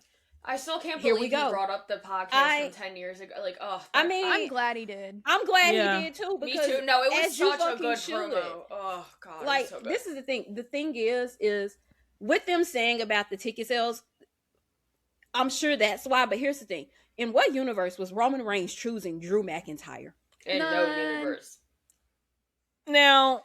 It would have been interesting if he would have went to SmackDown and Agreed. told Drew to his face that he didn't give a fuck, and then went on to Agreed. So choose hard. Cody. But it was quite hilarious that he went ahead and just shitted on the whole Undisputed Championship, because that made so many folks mad. And not just any folks. Drew fans and Cody fans got so upset at the fact that Punk and Roman basically shitted all over the Undisputed Championship. They were like, "Well, wasn't this the number one? This was the number one title in Roman the won it, company." it was. Like, like Roman already said it. The moment Drew McIntyre holds a title, it becomes the number 2 title. They call Drew McIntyre in when Roman Reigns don't want to do shit. That is what Roman said. He said that before. So like, what makes you think that he's gonna go after a title that that he has worked so hard to elevate, only for it to go into the hands of Drew McIntyre? Now, before anyone gets pissed off about me saying this, please unplug your fan brain and just think about it for a second. Just think about it. All the shit that Roman has said in the past based off of the feuds that both him and Drew McIntyre have had. What makes you think that he was going to choose Drew McIntyre? If Cody Rhodes was still holding that title, Roman Reigns would have spun the block on that ass, for sure. That's his number one situationship. Of course he was going to spin the block on that ass, of course. But Drew McIntyre got it. He's that ex that won't go away. I mean, not for nothing. In addition, it is not Roman and Punk's job to elevate the Undisputed title. Yeah, That like is a personal Drew issue. McIntyre, Cody Rhodes, Jacob Fatu, Sami Zayn's job at this moment. Their job is to make the title that they are going after, that they are fighting for, feel like the most important thing in the WWE universe. Just like at one point, Roman had us feeling like that Ula Fala was the most important thing to his life. It was his lifeline.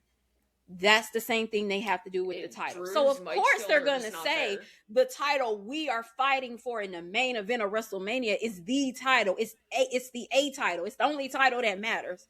That's what they're supposed to say. Mm-hmm. And no shade, no tea, but what your guys on SmackDown should have came out and said was, this is why this is the real title, instead of worried about what they got going on. Or saying, but Hulk Hogan and others have held the title before. That, like, literally, I said, you waited all this time, and that was your response? Not even you're holding the title. Who's held the title in the past? See, and you could have even gone the route of, like, how many, like, you see how many people are chasing this title at the moment. Like, this is why this is the best title in the business. Exactly. You know what I mean? Mind you, this is the title that you both held and had these historic reigns with, and now it's mine. I mean, the real things to say were right there, and it was completely overlooked for a pissing contest. When it should have been, you can't call this title a B title when didn't you have this? Yeah, and now I'm finna break your reign. Now I'm finna be the one with the longest reign in the modern era.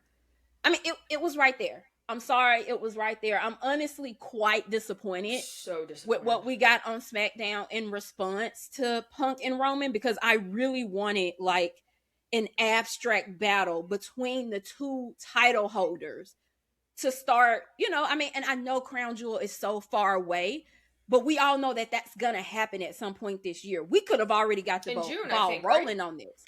I don't know what time they're gonna do it this year, because like one time they did it in the summer. I think last year it was fall, maybe in the fall. So like that's why I'm not necessarily sure when they're gonna do it, but it could have at least been the first layer to Crown Jewel, where we're saying, okay, well, we know the undisputed title holder and the world heavyweight holder are gonna go face to face. Which title is the best? I think it was such a missed opportunity. I really, really would have liked for there to be a war of words over why that title should have been considered the A title. That's it. Mm-hmm. There's no way they could have been like, great job, you did great. Like, that was painful to watch. And it does make you think, was Drew only able to cut a better promo because CM Punk was involved? I know that there are Punk fans that are like, he brings out, everybody he goes up against, and like, I get their perspective. Hell, apparently he carried Roman. I don't think. Let's not get ahead of ourselves now. I don't think that was the case at all. And I love them both. I'm not gonna speak to that, honestly. I would have to disagree with that. I do think Roman had the upper hand towards the end of that, but I digress. Well, it's more so that Roman can't cut a promo, and Punk had to show him. Yeah. Anyways, but I would say in this situation with Drew McIntyre, that might be true. It might be true that Punk was able to bring that side out of Drew.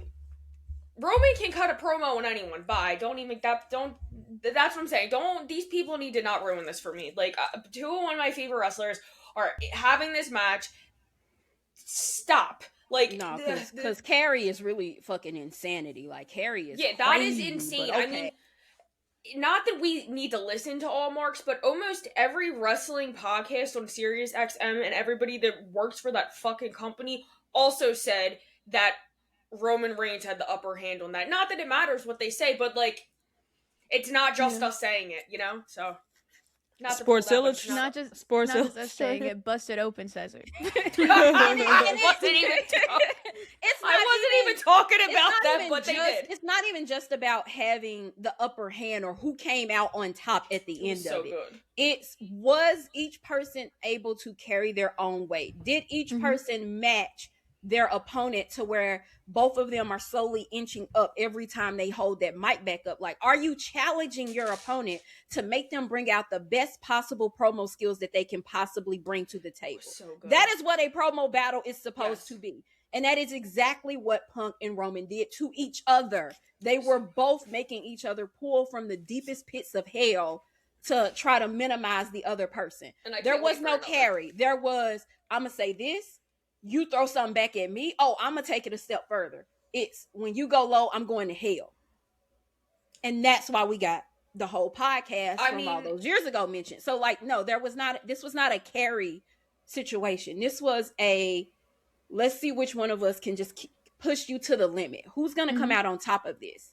And everybody's going to have a different opinion based off of whose promo pieces that you like better.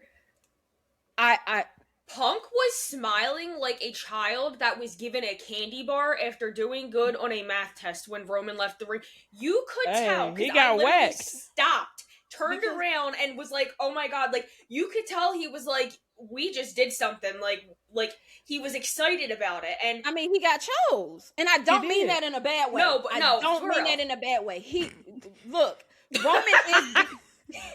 I'm just saying, Roman is the WrestleMania main event. If you want WrestleMania, what do they say now? What's the word? Perennial.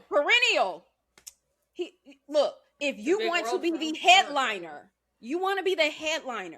you go up against Roman Reigns. Punk wants that night 2 main event of WrestleMania, and guess what? He has it. It's done. It's done. So, like, he got chose. He got what he wanted. He got not only Roman Reigns, he got the main event. And I think it was on Pat McAfee's podcast. He was saying, like, me and Roman are two of the best of the best. Yeah, so he he was like, I don't like the guy, but like, we're two of the best. We're gonna go out there and we're gonna see which one of us is really the best. This isn't just about whatever bullshit. This is, hey, you say you're the best in the world, I say I'm the guy, let's dance. No, this is special. This feels like a once in a wrestling career type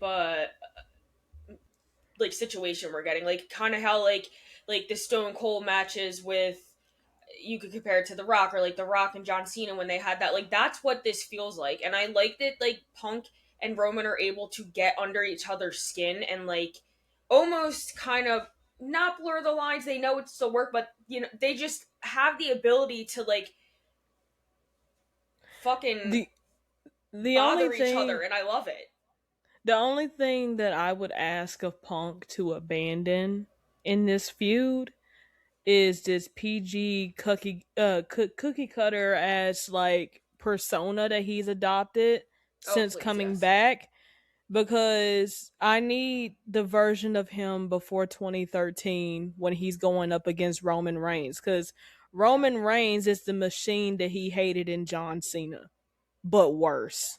Yes. So I'm gonna need Mr. Voice of the Voiceless to pop out for a little bit. I'm gonna need the Second City Saint to jump out, the straight edge Messiah. I'm gonna need that version of CM Punk to come out, not Mr. Hero Hair, not Mr. Is it great to be alive in Chicago, Illinois, or what. I don't need Mr. Corporate Man Punk. I don't need Mr. Suit and Tie CM Punk. I need Mr. I'ma come out here in a fucking hoodie and just my trunks and chop you down to size real quick type of CM Punk. That's the version of CM Punk I'm gonna need. The one that called himself Satan himself, right? That's the one I'm gonna need.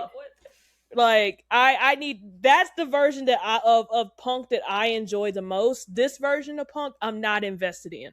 I'm not. Yeah. Unfortunately, I'm not, because I would get it if he came back and he was still the same version of himself as before, which is what I enjoyed about him. The fact that he was so rebellious and he was a rebel and he didn't give a damn about the authority and being told what to do. He marched to his own, beat of his own drum. And like now it's like he's made it to the top, so he doesn't have to do that anymore.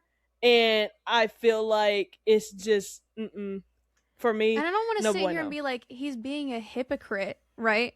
I don't want to sit here and be like, oh, he's being hypocritical, but it almost feels like he's going back on like everything that he's said ever done because of the way he's acting now.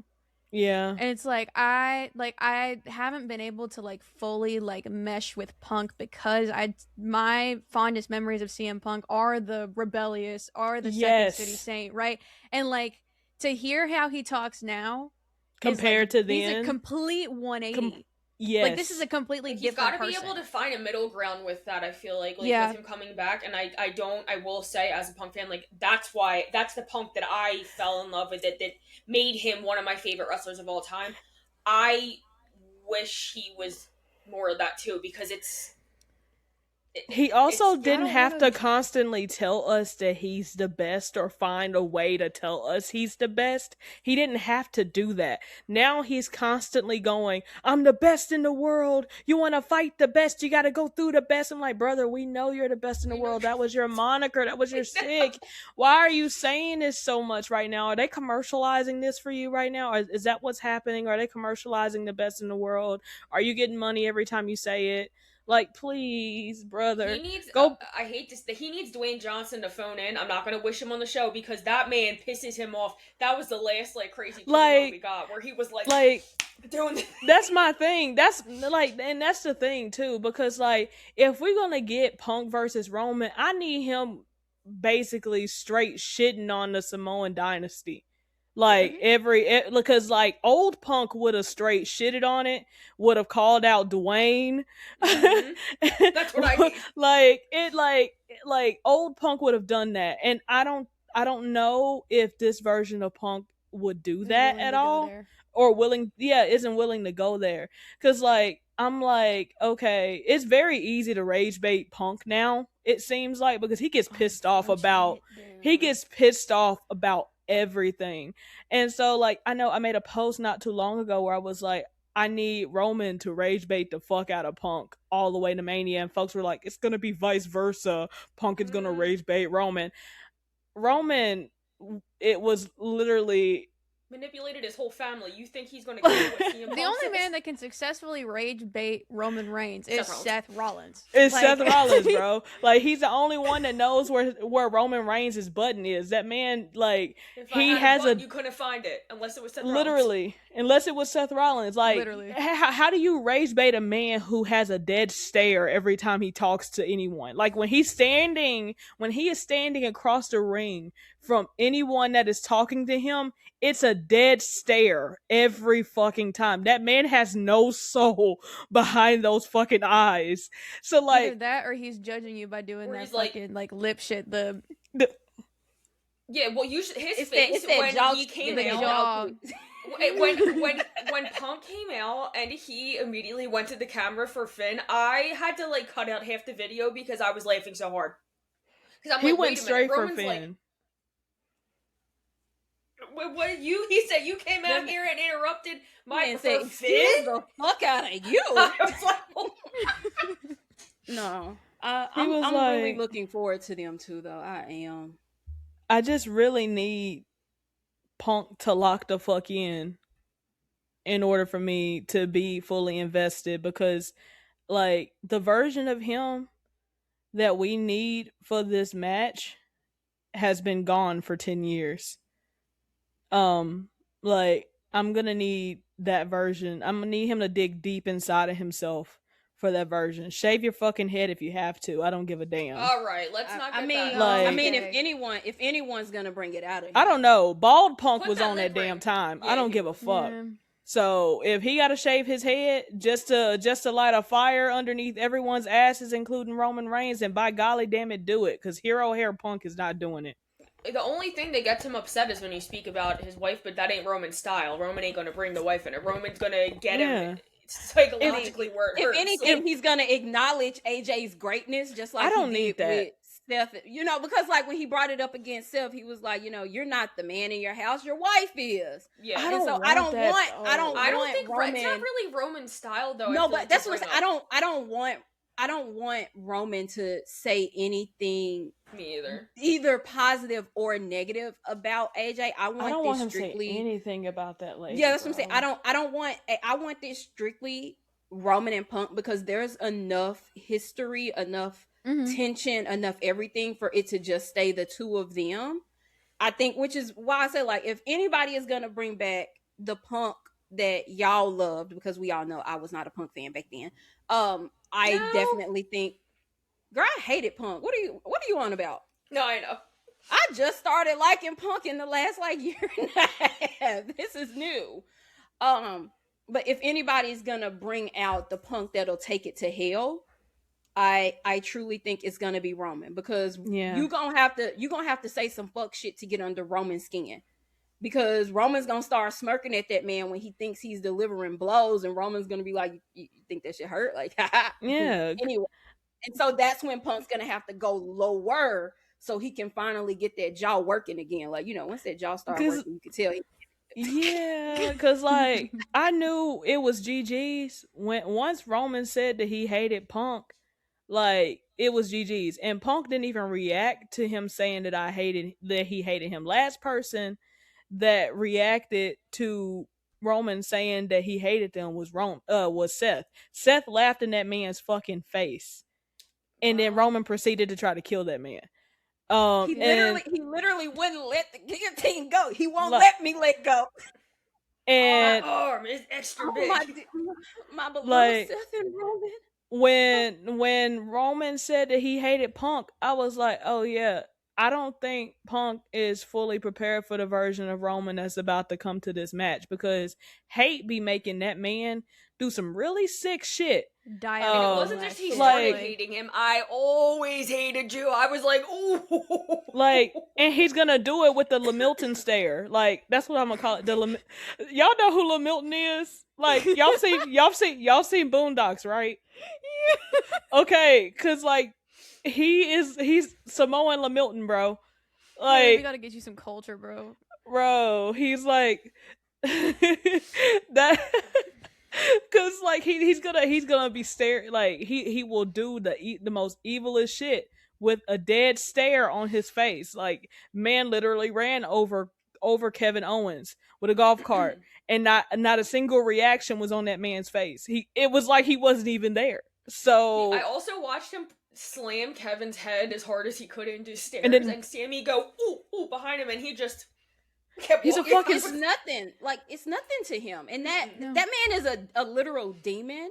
yes, And it's I don't know how to explain it, but he gave all, like I should say, he gave all the warning signs. When he brought up that promo or that podcast and said, "You made my life so much harder than it needed to be." This is personal. Yeah. Because now not only did you ruined my life for a moment, because they were forcing me to make him look good. First of all, motherfucker, that's your job. And that's just in kayfabe. Y'all know, like, chill out before y'all try to jump somebody. I can't wait, because this is the Roman I want to come back. Yeah. This is the Roman I want to see. Like, I want that man to take it to hell, because while I don't support Roman's rights and I kind of sort of do. I don't look, hold on, because I will, first of all, y'all know I will acknowledge when that motherfucker does wrong. I will tell him when he is wrong. Say I'm lying. However, I'm never mad at my tribal chief. I'm never voting against my tribal chief. I don't give a fuck. I don't think there's not a single person who could stand across that ring with Roman and I'm picking them over Roman. It's not happening. It's not happening. So I say that to say, I haven't been able to just like throw my weight around behind fuckery, or behind some evil demonic ass shit. So if Roman and Punk let me down with this, they gonna get a strongly worded letter, because I need that. I think WWE needs that. We need this to be a blood feud. I want to see him end over a chair like he was with Drew McIntyre, when it's all mine. Hey, that's what I want to see. I just want him. And honestly, I want the same from Punk too. I want you to take it to hell. I want to sit here and listen to y'all's exchange of words and be like, oh my God, I can't believe he went there. Holy shit. Like, I want that same hyped up feeling I had from their first meet. That's what I want the entire time on both sides, even though we know who I'm pulling for. But I need y'all to take it to hell. I tweeted about this. Whenever that promo first happened. But Haley, it's enough. Anyways, so I tweeted about this, but Roman and Punk has the potential to do what Seth and Punk should have done. Yes. From the jump, right? Punk and Seth should have been this very deeply rooted blood feud that had so many layers and that could have used so much. They didn't do that, which is weird. Exactly. And that's why I felt there was so much that was left to be desired with Punk and Seth. And I felt very disheartened after that feud happened, because I felt like we kept it very superficial when there's truly so much more there. And then with Roman and Punk coming into this and bringing up the podcast, bringing up everything, right? Getting into the nitty gritty of it. This feud, if they execute it right, and I mean, I'm kind of 50-50 hopeful on it, because I have to kind of be realistic. But I think that this has the potential to be one of the best blood feuds in the past few years for the WWE. Better than Punk and Drew. Yes. By a long shot. I mean, because that was over a bracelet. This is over some like real life shit, bro. Right? Yeah. If they execute it and they're able to sort of tread that line between kayfabe and real life and do it well, I think that they could really pull off like an all-timer feud, like Haley was referencing earlier with like with Rock and Austin or something along those lines. No, because see, with Punk and Seth, Seth had an issue with Punk coming back after slandering the fucking company and talking Right. about how much he hated it. And Seth was more so acting as a gatekeeper to the WWE, and like you had to go through him. Whereas Punk literally talked so much shit and dogged the fuck out of Roman on that damn podcast that it did nothing but make shit worse for Roman at a point in his career where everybody was already booing the shit out of him. Like it just made it harder for him to exist to the point where he was considering early retirement. Like Yeah. that's how bad it was. Like Punk almost robbed that man of his career just Literally. by his choice of words, and he didn't give a fuck who was affected by it and how it impacted Roman. Specifically for the fact is, well, he didn't think he was going to be coming back anyway, so why would it matter? Like he like everyone for 10 years swore up and down that Punk would never ever step foot back in the WWE just based off of how much he fucking hated the WWE. I didn't think he was ever going to come back either. Like he hated the WWE. Shout Almost out Jack like Perry. him and like I would say him and John Moxley were kind of like on the same bar because like they both damn near died behind a staph infection, right? That they both had while they were in the WWE, and just like the horrible treatment and everything that they both experienced while in the WWE. And so I mean, he went down swinging, Punk did. And you know, Roman probably does have like some real life animosity there with Punk, but not to the point where it's like unbearable for them to work together.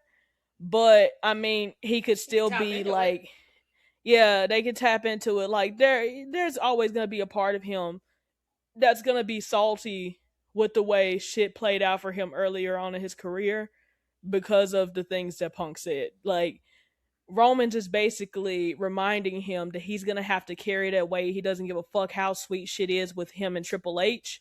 He's gonna have to fucking carry that weight when it comes to him, and when it comes to Seth Rollins too. But like Punk's issues with Roman, I feel like are a lot deeper than his issues with Seth.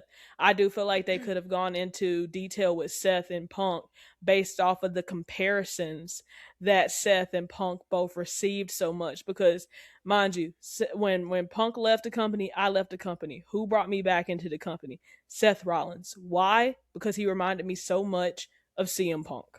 Well, there's also stuff there with ROH Seth and Punk.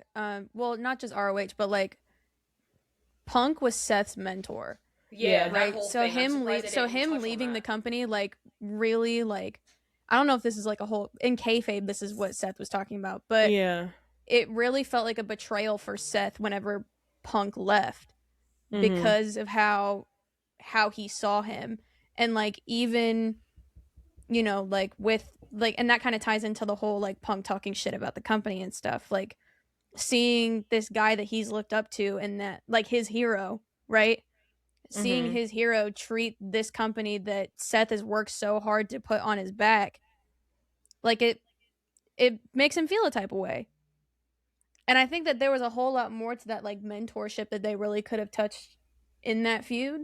Because there was a whole lot more there, but they just completely skipped over it, which I thought was really negligent, to be honest. Right.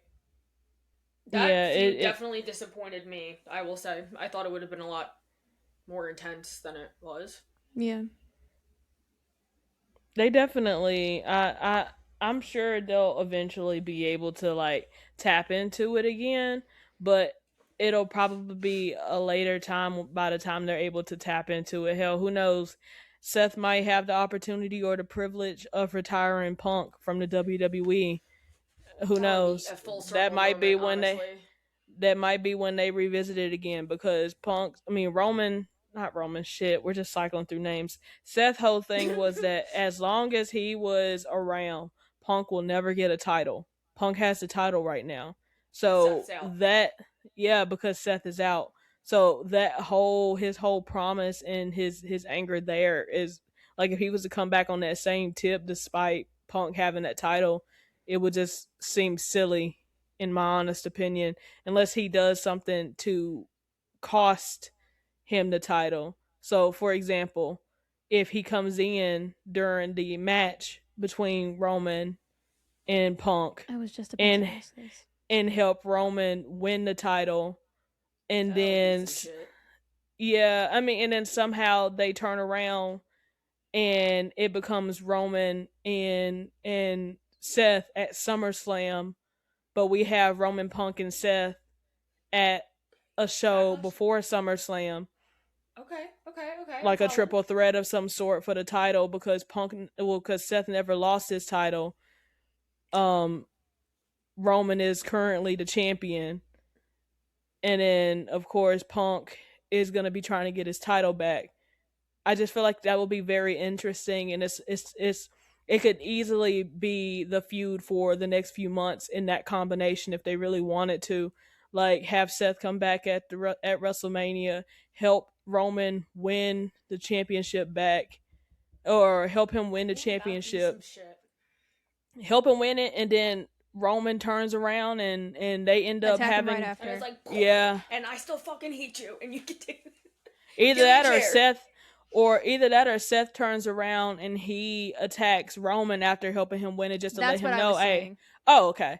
Because then they can do that while Braun Breaker is kind of still on the mend and kind of like doing that program. And then when Braun is back to 100%, then they can go ahead and handle the whole situation with Braun and Seth, because Braun is the reason why Seth no longer has the title, I suppose, because he kind of took him out. But that would be one way they can play this all out, and it all still makes sense, or at least everything goes clean. But you know how they are backstage. Michael Hayes, please, brother, please, brother, I beg, brother, please Do something that makes some sense. Road Dogg, don't say shit about you don't know, please, brother, please. You really could have stopped it. Don't say.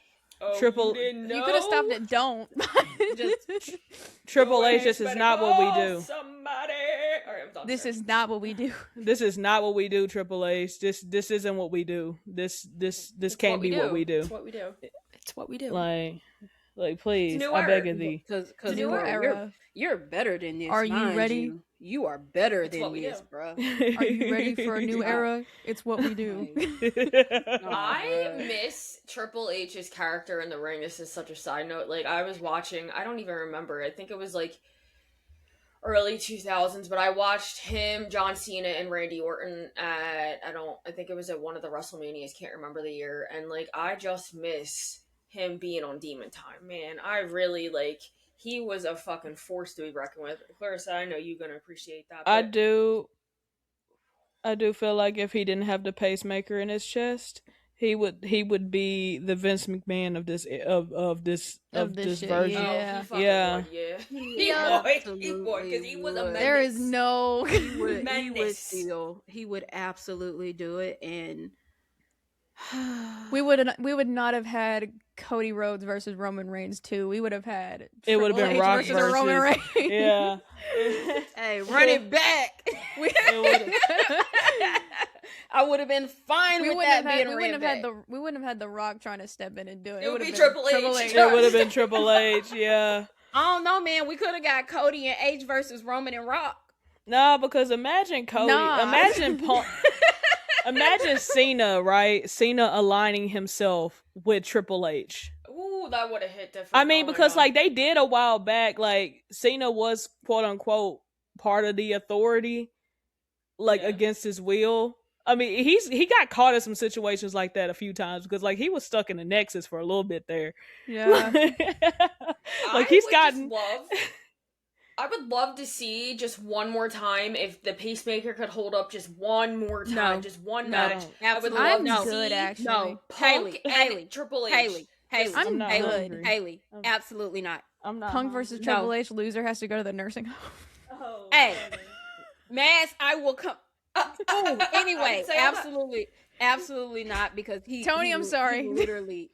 Tony, you're worried about Tony right now. Why are you worried? Triple H. Why are is you her worried? guy. Triple H is booking himself to win that match. Why are you worried? He can't even step step in the ring. All Punk got to do is hit the motherfucker in his chest, and he's not well with this work stuff. He can't. We're going off of the stipulation. We're learning off the stipulation that his pacemaker can hold up. He is good. He has can one more go. match, and the pacemaker No, is I'm the not. hypothetical. I'm not risking it. I will say, just to add in, that will always be one of the saddest things, is that I will never get to see Triple H wrestle. Like, that's the shit that actually makes me want to cry, because like I really don't you cry, because it's so sad. Like, I've never seen Roman wrestle before, because that motherfucker didn't wrestle the one time I saw him live. I should fight him. Anyway, I saw him like, get packed up. When that music hits in that state, it's different. You think well, the it was, through you know, TV, it's. Oh no! I saw Roman at his prime, darling. I saw WWE Undisputed Roman. Like, I saw it in his prime, but the night that I saw them, they were in a dark match, and Roman pretended like he was gonna wrestle, and then he was like, "Fuck no, I'm not wrestling. Fuck did y'all think was going on?" Ha ha ha ha. But anyway, I wish it were possible, but the night or the day, because it was daytime, the day Triple H put his boots in the ring, I just had to come to terms with the fact that I would rather that man be here to be around for his children than me to see him in one final match. And that's just in, you know, just as a real person, like I enjoyed what he's given me for the whatever amount of years that I was able to see him wrestle, but he really did what wreak could have havoc been on everyone back in the day. You know, but you know, of course, really he's did. mid though, because like everybody says, like he's really not important. Fuck y'all. Yeah, that's actually. crazy. Like you may not Go like to what he's hell. doing right We now, out but here, man. We out here rewriting history because you don't like Paul Levesque. Y'all can kiss my ass, actually. Anyway, what were we talking about? What were we talking about? Larissa defends her man. Okay. Oh, I was talking about how crazy it would have been if Triple H would have been in the place of Cody, not Cody, of The Rock, and Cena would have aligned himself with Triple H. Oh, that would have been so much better. And Triple H Yeah, it would have made more sense. Triple H would have never asked for that man. I know Triple H would have. Yeah, he wouldn't have asked for that man. So no, and not while caressing his face at that. No, that was just a theater kid in Rock. You know, he ain't been in the ring that many times, that long. He missed that you know, shit. He missed it. So he figured he could possibly win an Oscar off of asking for Cody's soul. No, bruh. The Rock started watching too much New Japan and saw how gay they could get over there and said, "You know what?" He was trying to Let me- create. He was trying to create his own version of evil. Not quite, but He's Okay. supposed to come to WWE? not quite. I don't remember his name. What's his name? He's supposed to come His to WWE, Evil? correct? Evil. Oh, his name's Evil. Mhm. Yes. Hold on. Okay, hold on. Pause. I'm Y'all. not familiar with Hold on. his lore. Time so. out. Time out. Pause. Bianca hates me so fucking bad. Ow, fuck. Why? Bianca What's just posted and said she's having surgery on her finger tomorrow. Well, What? I'm finna pack it up and go home. I'm done. All right, I'm checked wait, out. you're going to Raw tomorrow, right? Hell no, I'm not going to Raw tomorrow. Baby, I gotta go to work, number one. And number two, I wasn't Guys, driving what to if this is Memphis a on work? that. I don't know if it's a work this time. I mean, maybe she's lying to me because she What if knows it's I'm a work? deluded into believing she'll be back tomorrow. But like, Where'd I'm she just post trying that to shit figure at? out how she Um, would be back Instagram. tomorrow because it's wrong. Aisha, She is SmackDown talent. My stomach is touching my Aisha, back right now. act like the last time we didn't see her was on Raw. Oh, finger surgery tomorrow. I need my it's That's time because for she my won weekly the Ozempic Elimination shot. Chamber. Hey, Aisha, I Aisha, just don't make me come down there. what you want for dinner? I won't be eating. I would like some steak Yes, you will. No. Trust I won't me. and be a baked staying. potato. That sounds good. Okay, so I'll put it in a to-go plate. See? Damn. She posted that 14 minutes ago. Naya sent it to me. I'm not gonna lie Thank you, though, Naya. like, it could be a work. Like That's what I'm saying. Like, you never know what is real and what is fake anymore. This It's Unreal true. shit got me, like, questioning everything, which it's damn sucks. true. Which sucks, because I'm an overthinker. I overthink fucking everything. So, like, me having to sit here and think about WWE storylines and being like, is this legit, or am I... Thanks, Seth Rollins. Thanks, Seth. So I guess Captain America we think is gonna win the Elimination Chamber. Joy. Ain't nobody happy. I know one person that's probably happy, but I can only think of one. Not one person in this house is excited. In this household. Yeah, not in this household. No. Not in this crib. We Not a pitched Nightmare singular in the person. Bank. They couldn't have waited. They couldn't have waited until money. See, we came up with a good thing. Like, I'm they so really just mad. needed a break. I I spent all of 2 seconds coming up with Nightmare in the Bank. We're gonna give And you you a know seat what? at the table. Actually, That 'cause shit that popped was- off. Why did I not get? Everything. They missed I'm opportunity. just saying that briefcase would have did numbers, dog. That shit. No, the clip of us talking about Nightmare in the Bank did numbers on TikTok. Why are we?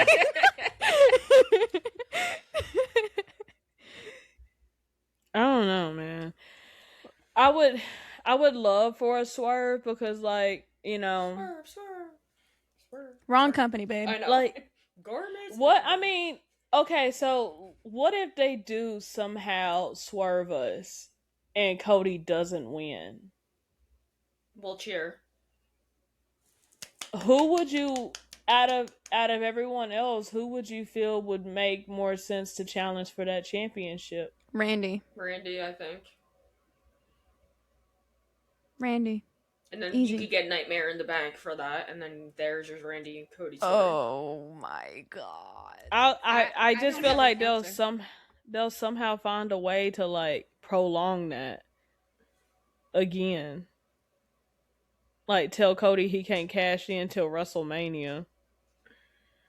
And then we don't really get Randy. Yeah, you don't really versus- get a match with Money in the Bank like that. It's usually Yeah. like you know, right after someone has a world championship match, someone runs in and is like throw, and then gets a finisher in, and then fucking. And that's not even Cody's speed, bruh. What if Seth He ain't- wheeled his way into Chamber? That would be exciting. That would make no sense. Now look, if Seth just so happens to be revealed as the person who is going to be in Jay's Elimination Chamber match, brother, You think Seth's taking it? Seth is definitely taking it. Yeah. Like I have enough sense to not glaze the hell out of Jay because Seth was at one point my guy. He like literally he's the reason why I got back into watching wrestling. So like if Seth Rollins was in the Elimination Chamber qualifier match with Jey Uso, I would have to go with Seth Rollins winning unless Division comes out there and fuck with him. And then it's Jay that has it for sure. Because I feel like Jay is getting to this point where he might be willing to do anything to get back to where he was. If that means he has to cheat and steal the pin, I steal. he has to cheat as in stealing the pin from somebody after they get jumped, then, you know, do it. Do whatever you gotta do, you know? But if Seth Rollins is in that qualifying match, then Jay, you don't have a shot, brother. I hope you crash out. And I guess that would be a way to get the 4-way match for the undisputed title because I can't imagine Seth not wanting anything other than Roman and Punk. Yeah. I just don't think that match needs to be a triple threat. I need Finn to I don't stay think so away either, from but it. I mean, if that was how it would go, then I mean, have they ever had someone choose like a title that's already been chosen before? no, Like, not to my knowledge. So, like, imagine someone wins the Elimination Chamber and they say, I don't want you, Drew, I want Punk. And then it somehow becomes a He triple looks like threat. a bozo. Like, Hey, I that feel was like... up for Drew. No, because then that Wait. leaves him... It would leave him no other choice but to face, for them to find him an opponent. And it could Right. boil down to Jacob. It could boil down to Cody. It could become a triple threat match. Sammy could get in the mix. Because again, I don't see, it doesn't make sense to me that Sammy is sitting out WrestleMania after doing all this big talk about winning a championship. It just does not make any sense for me. And then And being so integral to the story. Too. Yeah, he's Like- very, very like in this story. And so is Jacob Fatu as well. But like Sammy versus Jacob. and like mind you, Jacob's not even really in it for the title. He's just in it because he's in it because someone knocked his fucking teeth out. Exactly. And so once he finds out who knocked his teeth out, you know, he might go on and do something else. But we don't know that yet until they kind of reveal who did it. And I'm really, really, really hoping that they don't like drop that. Another part of me is hoping that Jimmy did it so they can have a reason to write Jimmy off to go on paternity leave. But like also it kind of reminds me of the Big Three storyline because we were trying to figure out who took out Jade, and at the time Naomi and Bianca were champions, and they dropped the titles right before the Elimination Chamber, and then it was revealed in the Elimination Chamber that that Naomi was the one that took out Jade. So like, what if it's revealed that, you know, Jimmy took out Jacob, but like I don't know how that would be revealed, honestly. I don't either. Because apparently they don't got functioning cameras backstage. Bruh, I need him to work on that. Nick Aldis is doing a terrible job at documenting Bro. shit. He needs to get better. Adam Pearce is clearing the fuck out of Nick Aldis at the moment. Like, speaking of Adam Pearce, do you see anything possibly happening there with him? Because like now you got Bronson Reed talking about he's gonna handle Adam. Like it moved on from Braun and Adam having that beef to Braun and Adam. So like, do y'all see Adam Pearce, that? please protect yourself. I cannot see you catch a tsunami. I don't know if you'll survive it, dude. Imagine Adam getting taken out as the GM and we go back to having an anonymous general manager again for a few weeks.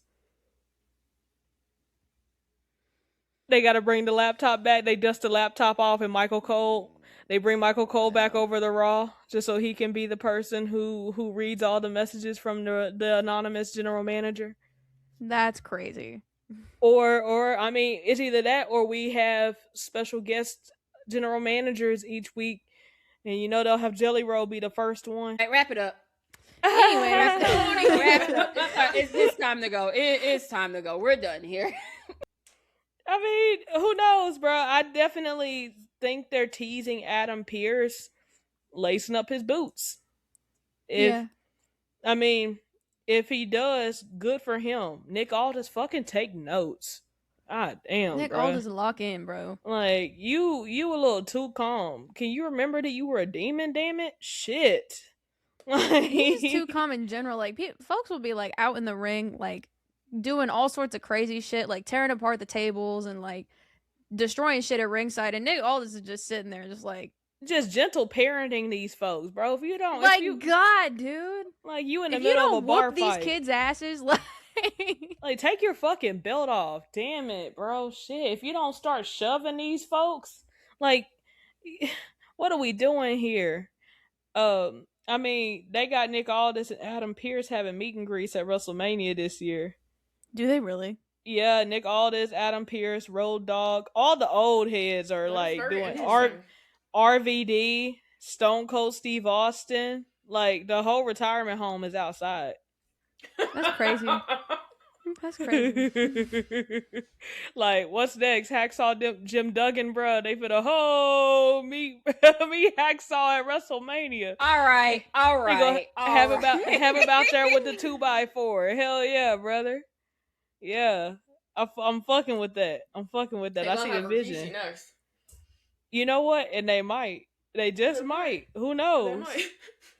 Who knows, bro? You know, he might be doing a party somewhere in Vegas, bro. Let him rap, you know, play all his songs, you know, hit the mixtape. Who knows? Who knows? Who knows? It'll be great. It'll be great. Who knows? But that was our episode for the Elimination Chaotic ass Chamber. episode. I mean, it It's was better chaotic. than the last one. It's okay. It wasn't that chaotic, I think. I don't know, man. We had some moments here. We were able to reel it back in.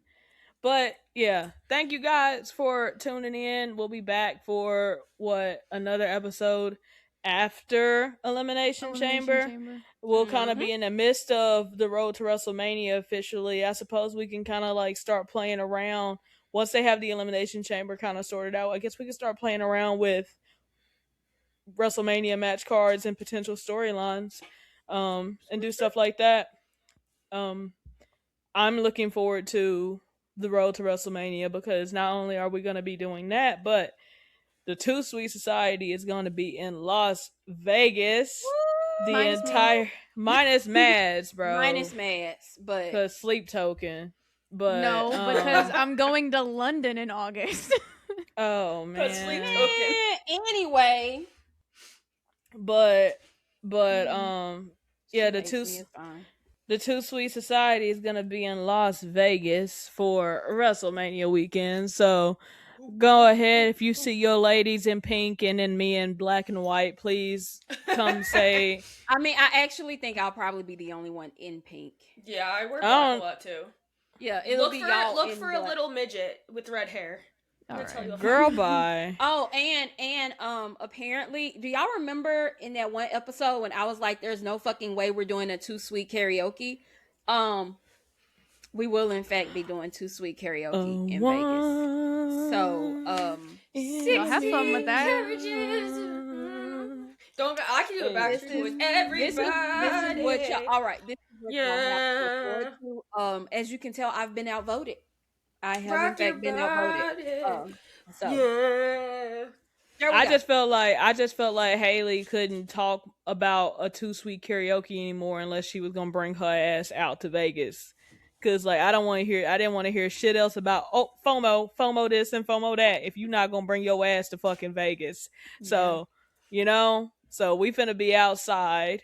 If you see us at WWE World, say what's up to us. It's okay to ask for pictures, I guess. I mean, if y'all want to walk up on us, bruh. I mean, I feel like we're all very recognizable people, yeah? I have resting bitch face really bad, so. Like, mind you, that's how we met Mads. Okay? Mads saw us at like 5 a.m. at a Jey Uso meet and greet, you know? Hi, that's me. And when I said she saw Aisha. So like, anyway. She saw you we first. Keep fucking arguing about this shit. Like, oh my god, on that shit. Mind you, I said hi Aisha, hi Clarissa, hi Janae. I don't remember. Don't piss me off. Just for lore purposes, I've been telling Mans that the only reason she knew who me and Janae were was because of Aisha. But either that's way, not fucking true. She's lying to lie. Whatevs, man. Whatevs. Y'all come speak to us if you see us. Just stop and say hi. We love to see you. Please and thank you. All right, Aisha. But keep 6 feet away because I don't like when people breathe on me. Just kidding. Girl, Aisha, take us out. All right, let's because Haley send us off, man. Well, you guys, again, thank y'all for rocking with us for another episode. I do believe we have hit we've hit over 1,000 followers on We're almost TikTok. to 11. We're like 50 away from 1,100. We're at 150 or close to 150 on YouTube. We're almost to 60 listeners on Spotify, if not at 60 already.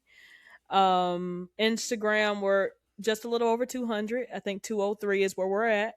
Yep. So, you guys go follow us over there if you haven't. Show us some love over there the same way y'all show us love on TikTok. Yada I mean. But we do appreciate all the love and the support that you guys have shown. Too Sweet Society merch is available for all of you guys. If y'all want to lock in and add to cart, you feel me? Haley has on one of our Too Sweet Society shirts right now. This one is our chair shot shirt. My beanie is packed in my Elimination Chamber suitcase. Like, look at that. Stand up just a little bit for me. Look at that. Look at the design on that. The Too Sweet Get to Swinging shirt. You would love that. Grab a chair and get to swinging is what that shirt says, and it's too fucking cute. It's too fucking sweet. Grab a chair. So go ahead and add to cart. You feel me? Haley, don't please don't die on the pod, bro. That'll be a crazy way to end this. But we'll catch y'all on the flip slide. Oh my god. Well, the flip will look Bruh. and the enjoy flip Lemon slide. Chamber. Yeah, bro. Happy Lemon Chamber. Too sweet. Fucking do it. Oh my god. Y'all don't ever. Thank you. Damn. Bye, y'all. Nails ain't done and shit. Mine are fucked up. Like